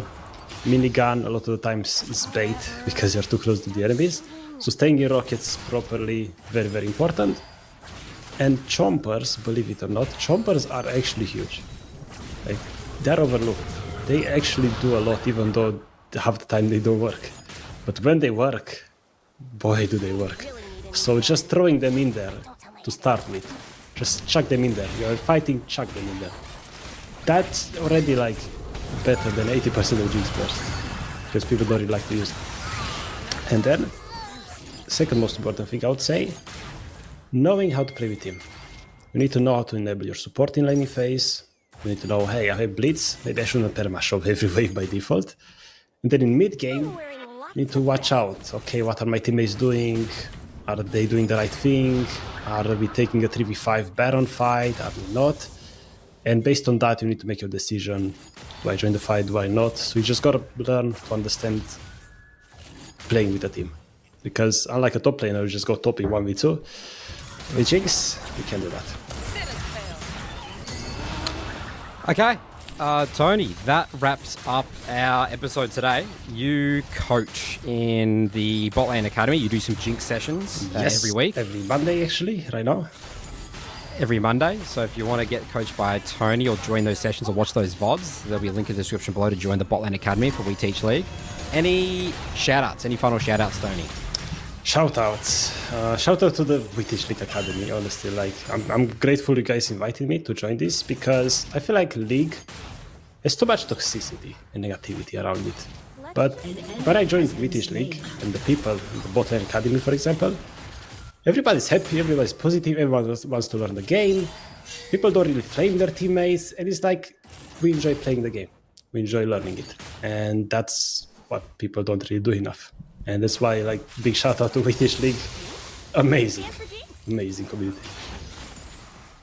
All right, Tony, thanks again for joining me. Really informative. I learned a lot about Jinx and specifically ADC. Good work, guys. We'll see you on our next episode. Thank you. I'm thinking. How do people? Social Security is going. The media called this a hacker tool, but what it really is a few dozen lines of Python that an AI assistant could probably crap out for you in about 30 seconds. Total Recall copied the images and the database folder, made a handy little report of all your window titles, and, if you scrolled through it, led to the discovery of yet another lie from our pals at Microsoft. Microsoft claimed back then that Recall didn't record incognito windows in most common browsers, Edge, Firefox, Opera, and Google Chrome. But plain as day, here's a window title from Fark.com, which we only visited in a brief incognito session. Anyway, back to other apps being blocked from recall data. At least on the new one, because they're encrypted, something like Total Recall couldn't be just randomly created by a third party. But it's also clear that Microsoft isn't even pretending that their own apps can't access the data anymore. On our new machine, the new Click to Do Copilot feature requires recall to be enabled and is, by all appearances, a other app or service. So lie then, and I guess it's gone from the FAQ now, so no longer a lie, but certainly a change. Anywho, the 2025 flavor of Recall adds a toggle that will filter sensitive information automatically, which seems to be enabled by default, which is something, but it relies on the AI recognizing that any information that you have on screen is sensitive, and I really don't know if I would trust this guy to determine if my on-screen data is sensitive or not. At least, not yet. So what's the bottom line here? Well, I gotta give Microsoft some credit. They could have just powered forward and released Recall in its primitive state, but instead, they listened to the outrage of the tech community and are making what looks like a serious effort to address many of the issues with their original Recall launch. But with that said, I still oppose the existence of this feature because of what it means for our collective privacy. Because here's the thing, even if you don't turn on Recall yourself, how do you know that everyone you're emailing or maybe messaging in Signal hasn't linked their PC that has Recall turned on? Now, Signal has announced a new enabled by default setting to prevent screen capture of Signal chats on Windows, but that doesn't cover you for any other chat, and it doesn't prevent someone from turning capture on in Signal if, say, grandma likes to use Recall to help her remember things. And I mean, yeah, that is pretty useful for her, but should baby pictures in a family WhatsApp really be slurped into a Microsoft-managed database? And yeah, I know. It's stored locally and it's encrypted, but Data is only local until it's been stolen, and it's only encrypted until some quantum bullshit breaks that encryption. The very existence of recall makes Windows a less secure platform because in the very near future, all compatible Windows 11 machines are going to have a built-in tool that gathers and catalogs an unprecedented wealth of information about Windows users and then stores it in a convenient place for attackers to target. So if they're looking for some confidential information, the heavy lifting is done for them. What are we gonna have to do? Go back to writing letters? I mean, hey, at least we sell the Scribe Driver pen on lttstore.com. You can use that to write a letter, although then there's definitely a physical record of what you wrote. The point is, I think Andrew Cunningham said it best on Ars Technica last year. Windows recall demands an extraordinary level of trust that Microsoft hasn't earned. What a great turn of phrase. If you guys enjoyed this video, maybe you'd like some mini rants about small problems that make tech big awful. Why would you say that? Why would you play, and maybe that was a meme, why would you play into that? My main incentive for is that are being spread out there about Anissa, about me, and about the event. My main incentive for sharing this information is that I have felt extremely handcuffed by Creator Clash these past years because I'm not an expert communicator and I don't know how to convey things, not over-communicate, not do all these things that potentially put the event at risk and put other people at risk. And I am not an expert communicator. What would you say you do here, sir? Well, I have a YouTube channel that I've been running for 15 years. Okay. So, would that be like communication? Well, yeah, but that's not like, that's a totally different thing. Oh, okay. So maybe you're not an expert communicator on these types of events, right? Yeah, not like for these events. Okay.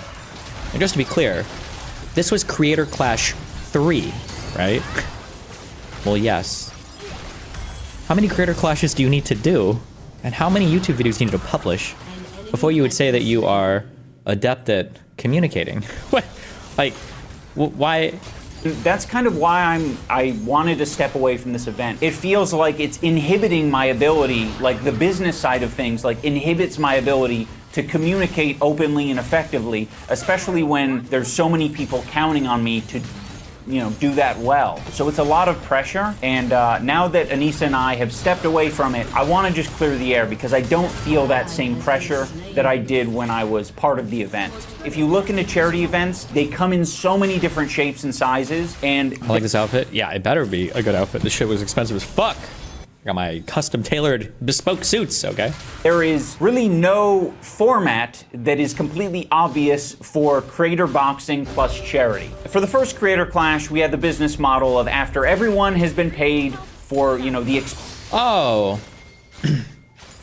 Which brand of suit is it? Armani? No, these are custom-made suits. How much do you spend? I got 3 suits and 4 or 5 different pairs of pants made. It was like $20,000. They were expensive, okay? These were done by Master Tailor Alberto? Something? I should know the name. Fuck. I thought he stitched his shit in here somewhere. Oh.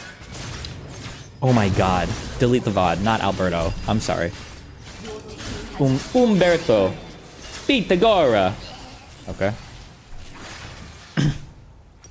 expenses of the event, all profits go to charity. That was the business model, and it was successful. Thankfully, it worked out the first year. Now, some people will be critical of one of the costs being parties for Creator Clash 2 and actually Creator Clash 1, because that's where we got the idea from. It was very successful for Creator Clash 1, or the event was successful. We don't know if the party worked to encourage people to promote the event, but that was the idea. You get a bunch of creators to show up to a fucking hotel the night before their fight, and they're going to post about it on social media. And one thing that was very weird, maybe he'll talk about this. It is kind of weird that Creator Clash 3 was marketed as a charity event, but none of your Creator Clash 3 ticket went to charity. They were gonna plan on people raising money for their charities as extra buys. I feel like that's a little strange. I don't have any, I'm a big capitalist. I have no problem with them making money off the event. Like, people are real ass paying. They're like, they're getting 34% of the profits or whatever. If it's profits, like, after cost and everything, I don't necessarily think that's bad. Make your bag. But to call it a charity event and none of the actual ticket is, none of the actual ticket goes to charity is kind of weird. Josiah's still holding up. Josiah's a boss, okay? I don't think he said anything publicly weird about me, so we can take it. The internet will be abuzz. And the event was successful, so we thought that that strategy of having, you know, a little hubbub, a little hullabaloo before the event and after the event was a good idea. So we ran with that strategy again, hoping that creators will post about it and be excited about it and buzz will be generated. But it didn't happen. Or maybe it did happen, but it just didn't sell tickets. I would cross that off my list as a learning experience of, well, if you do this strategy, you either gotta force people to post about it or you have to fucking, I don't know, not do it. You gotta make sure that people are slapping each other during the weigh-in. That's probably what I'd change it to. Because it's cheaper, you know? It's a lot cheaper if people slap each other during the weigh-in. Just wasn't about that. I was just like, I don't want this fake drama shit. Hutch hasn't said much either. I listened to some 2-minute recording. Here's the thing, okay? Am I looking for anything positive? No, because my expectations of people are in the trash or whatever. But like, I don't, the hand wringing is just cringe. I don't need the whole like, this, because I listened to Hutch talk about this like 2 weeks ago, and he was like, maybe in 5 years, like, Destiny can redeem himself. I'm like, get the fuck out of here. This is fucking retarded. Like, I don't need this shit. This is fucking retarded. I'm good. Listen, the president is a fucking civilly convicted rapist, all right? I don't need this right now, okay? Get the fuck out of here. For the second Creator Clash, we used the same business model. This time we increased the budget, we had more fighters, we had a bigger arena, and more expenses in general. As a result of that, there were a lot more costs, and our ticket sales did not make up those costs. It seemed very obvious that this was not the way to run the charity boxing event. We told our business partners, we are not going to do this event again unless it can be promised to us that there was a way to guarantee money for charity. And the business model that was presented to us was what we're enacting, or what we did enact this year with Creator Clash 3. And that is, the for-profit side of the business is unincorporated with the charity aspect. So the charity partner is its own fundraiser that we sort of like push people to, you know, before, during, and after the event. I think where some of the confusion is that many people don't understand how charity events operate, because to be honest, they're all very different. And with something like a charity boxing event, there's a lot of money that you have to front to put it on in the first place. And if you have an investor, you're able to do that. That investor is going to want money, they're going to want profit, but that at least gives you the initial funds to put on the event. There are other charity initiatives and events that allow people to spend money for a ticket and immediately get a product, and also their money goes to charity. Those are usually big fucking conglomerates, giant companies that can afford that cost because they're selling you other things. Some people have an idea of charity events as being like a strictly altruistic thing where everyone is just sacrificing their time and energy and money for the charity. To put on a boxing event costs a lot of money. And even in other examples like GDQ, Games Done Quick is a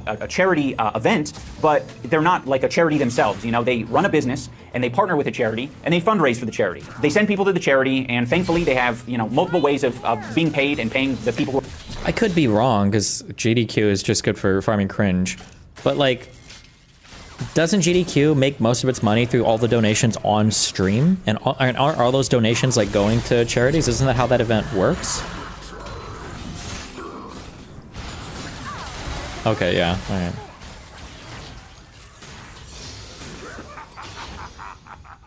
who are running the show. That might be through payment from the charity, that might be through their own like a Twitch stream or merchandise. I just know that for a charity boxing event in the form of Creator Clash, there aren't too many ways to recoup your money other than ticket sales. And that was obviously the biggest challenge of the previous two events. When it does well, awesome. But when it doesn't, it's a huge problem. It remains to be seen whether the for-profit business side of the event will be successful. But the main controversy, I would say, is that it was revealed with the change of ownership that Anissa and I, because we're 1/3 ownership of Creator Clash the business, that we were getting 34% of the profit share. We weren't anticipating this event doing well. Like, we wanted to do well enough to pay back the investors, of course. So that's one of the reasons that we were, okay with the profit share thing. But another part of it as well is that the contract wasn't structured in a way that the profit share could just directly go to charity. It was told to us, like, you could just donate your portion of the profit share to charity after the event. So we were like, okay, fine. Now I know some people... But why? Okay. That's kind of that's a very weird, like, trust me, bro. But like, that's obviously you're setting yourself up for a bad time if that's what you're doing. But we'll find it hard to believe that Anissa and I were just going to give our portion of the profit share to charity. There's nothing I could really say to, I think, convince them otherwise. It was up to our discretion at the end of the day. And if you don't believe us, I can't say anything that'll change your mind. I guess my only appeal is that year one, we made a bunch of money for charity, and I just got the fighters' pay like everyone else. In year two of the event, we definitely got nothing. So yeah, having said all this, I know that there's probably a lot of you out there who honestly don't care, and you're just like, you want to see boxing, or you just want to see regular videos. I get that. For my soul, I needed to communicate it. So yeah, that's a big relief for me. I mean, I'm very happy that you know, this year money is being raised for charity, and I'm glad to know that it's already more successful than than year 2. Mission accomplished, as far as I'm concerned. Blowing stuff up. I responded to his personal attack with a joke, and then he hit me with a concern troll. From the right, there's a lot of concern trolling around small businesses. This is the most boring kind of concern troll. Get Snoop Dogg and Tupac to concern troll. Concern trolling. You need to address this issue, man, because you are offending the trans community. Shut up. That is such poor concern trolling. Lindsey Graham did a lot of concern trolling about this. His concern trolling is empirically wrong.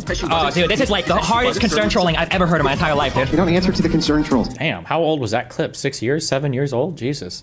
How did people even get these clips? Concern trolling about 8 homeless years people. old? This guy's an example of a concern troll. Concern trolling about fairness. They sit on the sidelines and they concern troll. It's basically concern trolling. A lot of people do concern troll. Concern trolling. That's concern trolling. Concern troll. Concern troll. Concern trolling. Concern trolling. Concern trolling. Quintessential concern troll. That was some expert concern troll. Yes.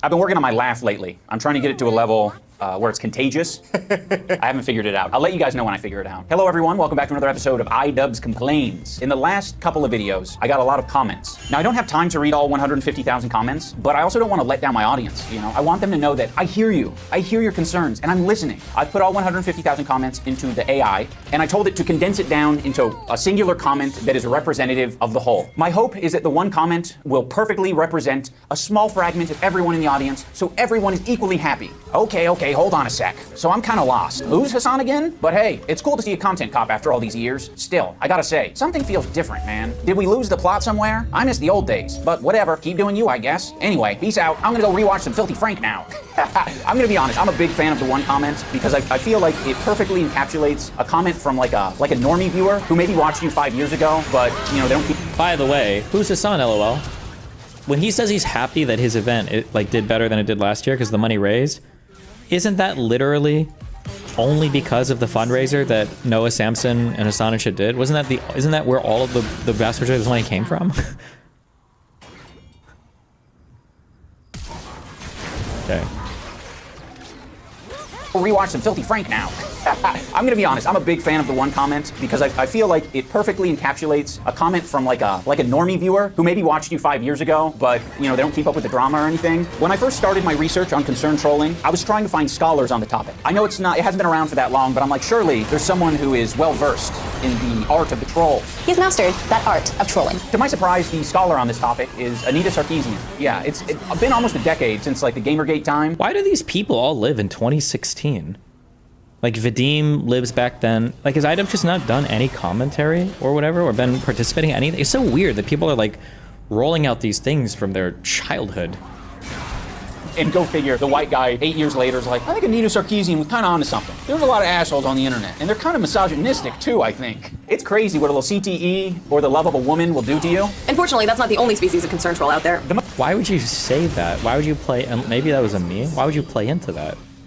The most obvious definition for concern trolling is when someone is pretending to be concerned about a particular subject or cause, when in reality, they don't give a fuck. They're just doing it to either get attention, start a fight, derail a conversation. To be honest, it's very effective. Because back in the day, you could identify someone trolling pretty easily, and you can kind of scroll past it. They'd have a name like Shit is Fuckus, and they would say fake and gay. But nowadays, it feels like the average troll is gonna give you a paragraph or two, and you will not be able to identify straight away if someone is fucking with you or not. Do they hate me? Are they making a point here? Should I rethink my behavior? What the fuck? It seems like they'll oftentimes give you their fan resume to like prove that they're not just some random hater, right? They're not a troll or a hater. They're a fan who's been supporting you since the Kickstarter crap era. They've been supporting you since you made an NFT of your ball sack. I've been subscribed since the Overgrowth Let's Plays. Hello, everybody, and welcome back to more Overgrowth. Just want to say that this video really missed the mark. Hope that you can do better. Hope that you can do better is such a great thing to say. It's like, you're a piece of shit. Part of the reason I want to share this is because I know there are a lot of creators out there who have to deal with this on a regular basis. They have to be the ones to differentiate between authentic and inauthentic. And a lot of the time, you just gotta fucking flip a coin or just ignore it outright. And it's really easy to say, like, I would handle that really well because my policy is to not give a shit about any of it. But obviously, if you do want to have some sort of relationship with your audience or the internet in general, you do have to give some percentage of attention to what's being said online. That's going to be different for everyone. Now, some people might be worried that I'm giving new strategies to all the trolls out there. Was that the only clip of me in this video? Do I care about any of this? Don't worry, they already know these strategies. This is kind of like I think this is in all of us, There's right? more? Like if you want it becomes about you. Oh, good.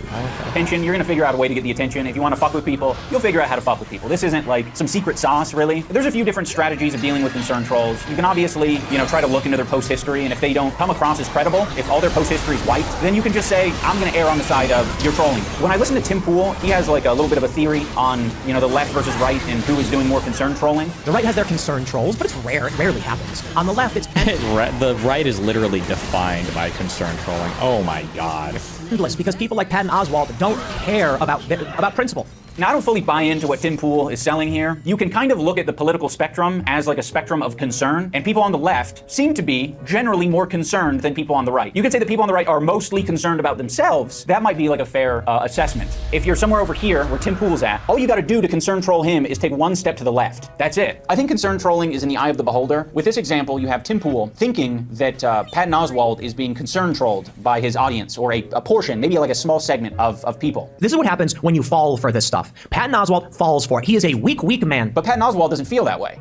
He sees it as authentic concern, which is why he addresses it in this Instagram post. By the way, the concern is basically just people were uncomfortable with his association with Dave Chappelle because Dave Chappelle did some transphobic or said some transphobic shit. But Tim Pool has such a fucking low emotional IQ that he doesn't realize it isn't a big deal to listen to what other people are saying and like adjust your behavior. It's all up to our own fucking discretion, right? Like if you aren't to the point, Tim, where you don't want to apologize for fucking anything, which by the way, it seems like it's a theme on your podcast, is basically saying like I'm not a problem. But acting like that's the way the rest of the world needs to operate, it's like I think Patton Oswalt is doing just fine operating the way he's operating. Wallow in it. Okay, Patton Oswalt? Never tell an offensive joke again. Never cross the line again. Good luck trying to figure out where that line is. Good luck. You won't find it. You give in to the concern trolls and you will never work again. It's so fucking funny too because Patton Oswalt has been doing comedy since Tim Pool was in fucking diapers. What the fuck are we talking about? Can we please, I don't know. It feels like people like Tim Pool love to appeal to authority all the time. In this scenario, can we please appeal to authority or acknowledge that this guy has tremendous authority over you in the world of comedy? Unless you think comedy is saying I went to a Jewish bakery the other day. They had bagels.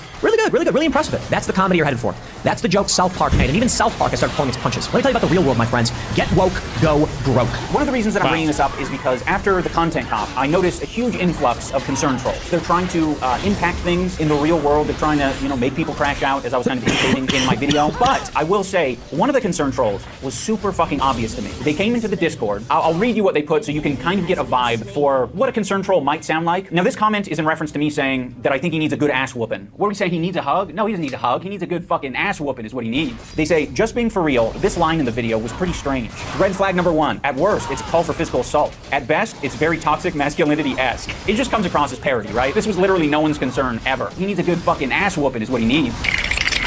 Either way, it doesn't seem to align with Ian's mentality towards being more progressive and against harassment. You see what I mean? It's trying to insert a little seed of doubt. Whoa, you might have been irresponsible here. You might need to take accountability for what you've put out on the internet. Never mind the point that you were making in the video. I think you need to repent for... Even if Ian has an argument here, wasn't his whole content cop basically a giant concern troll by this definition? What? No? Your call to violence. I don't think any creator should make that kind of statement unless they have a very good reason to do so, morally speaking, because you never know what one of your fans might do. It's quite dangerous. I mean, to someone who hasn't been through the ringer of concern trolling, I'm sure this could upset or confuse someone, but this is just fucking dribble. I honest to God just think his vid and the whole intention would have been better without that in it. I don't see why he said that. Ugh. Of course, this is a new user to our Discord, so no post history. So we gotta get creative. You reverse search the username and you find that they have a Twitter. Their Twitter is suspended. The Blue Sky account, though, has tweets like, so how long until Destiny gets banned from this app? Hashtag DGG. Hashtag Daliban. Hashtag Destiny. Tankies are already terrified of arriving Taliban forces. Following back all liberals. Hashtag DGG. Now, the reason that these posts are relevant is because Destiny is... He reverse searched a single person in his Discord to their Blue Sky account, which is, by the way, a very liberal platform, and then... Is this my fault somehow? Okay.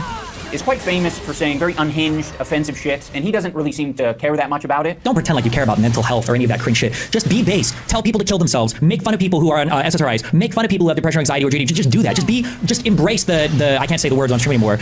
All the slurs everything you use. Just do that. Go full in on it. Now I'm gonna go out on a limb here and say that I don't think this user is actually worried about the language I'm using. Okay, never mind. I saw the last thing, whatever was brought up here before, and I'm like, who cares if they used an out-of-context clip about me in some fucking montage of other people? But I feel like he's taking literally the exact opposite take of what, like, I'm calling Ian out for concern trolling here. Did he not watch the video?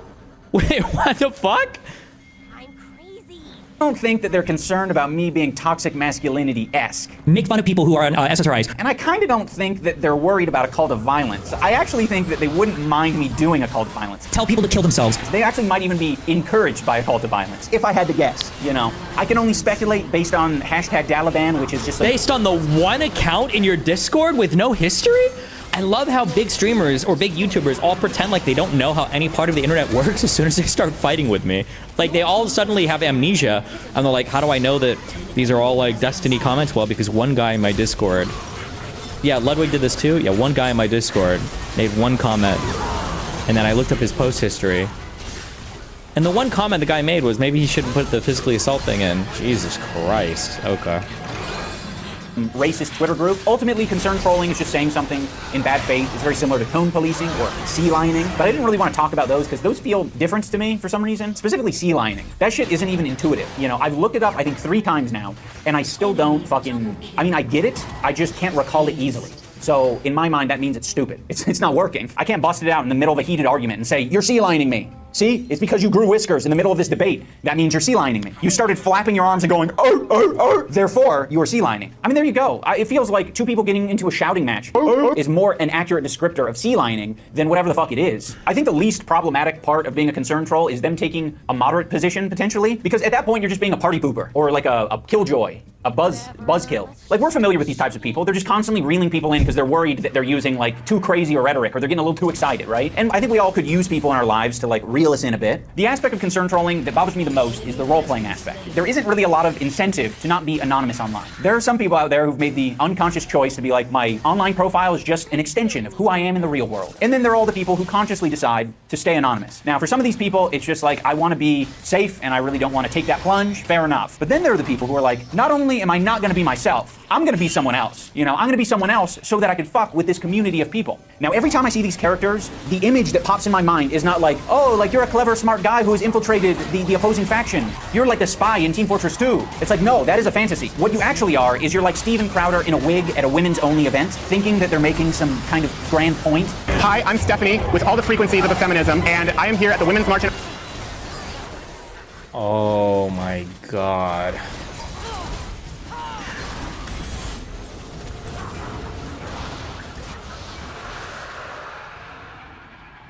Trying to think if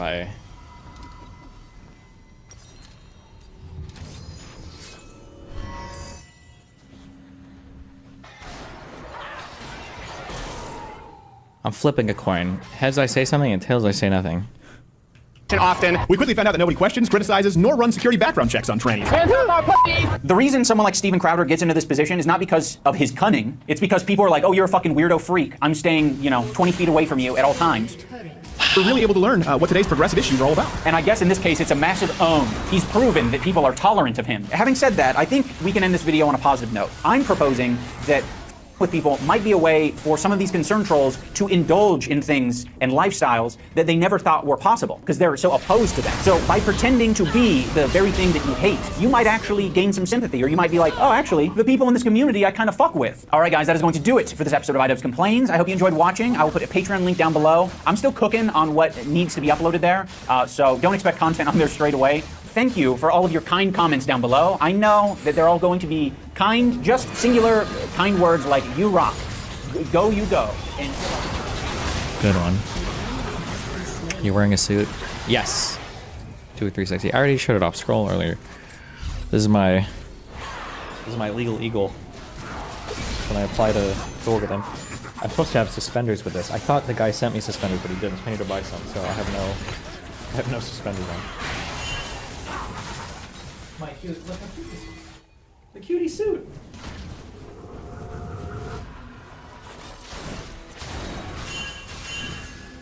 So, businessman.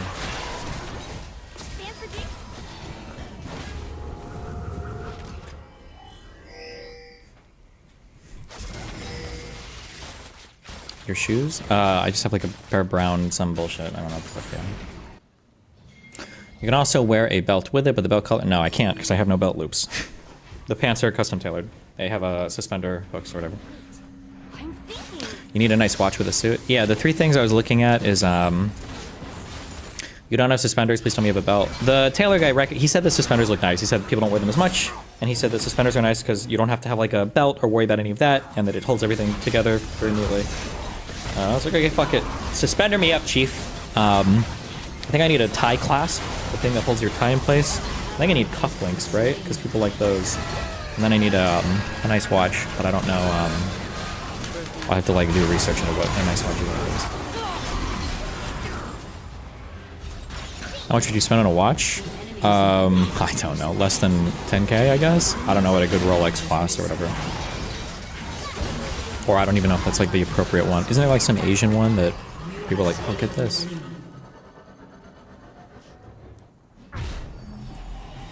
I should watch XQC. He's got the whole house on the wrist or whatever, right?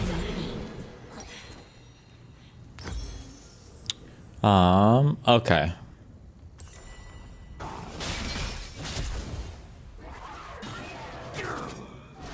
We got...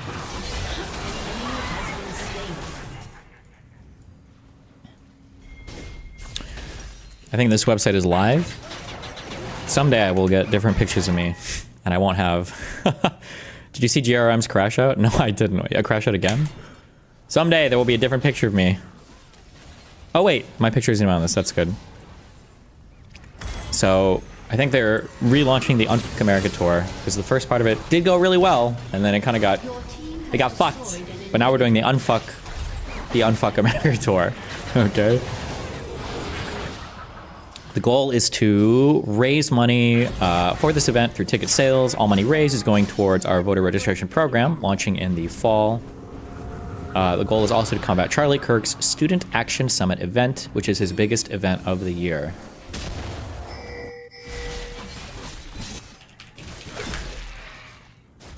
This is the, this was the picture I sent. Listen, I like it, okay?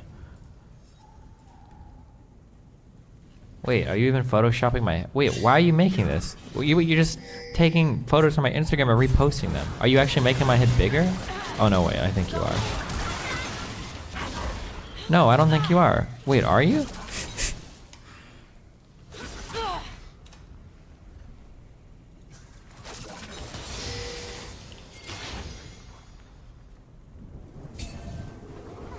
Oh, yeah, you are.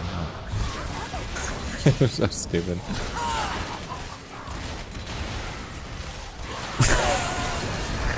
Why are you making other people's heads fucking smaller? This is so stupid. Okay. Fucking, you tag me in every dumb fucking post.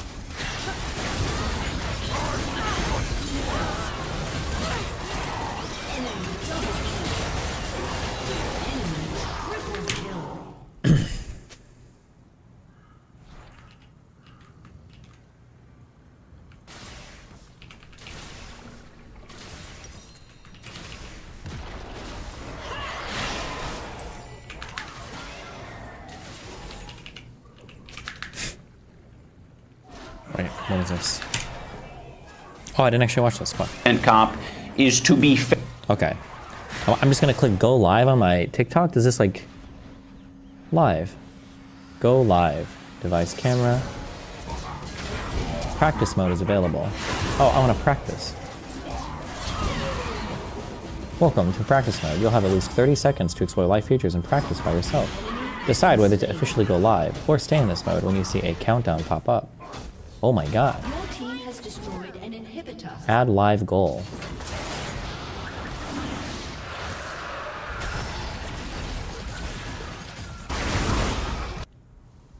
An ally has been slain.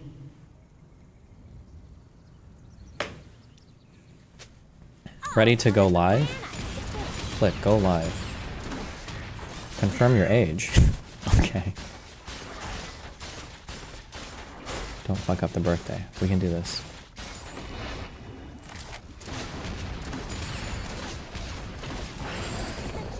Damn, I gotta scroll back pretty far here. Jesus. Alright, where are we at?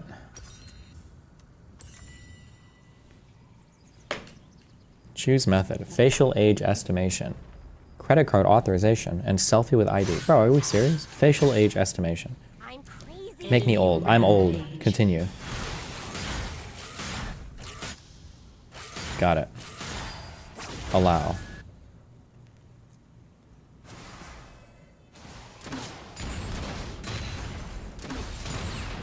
Oh, wait. Place your face. Hi. Move closer. Ally has been slain. Your turret has been destroyed.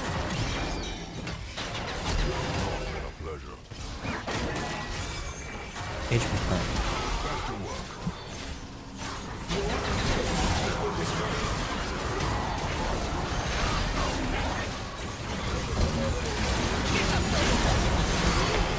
Go live. We'll go live in 3 seconds. Holy shit. I think I just need to do this once and then I'll be able to do it from my desktop. Shut the fuck up, Darius. I mean, shut the heck up. A summoner has disconnected. Defeat.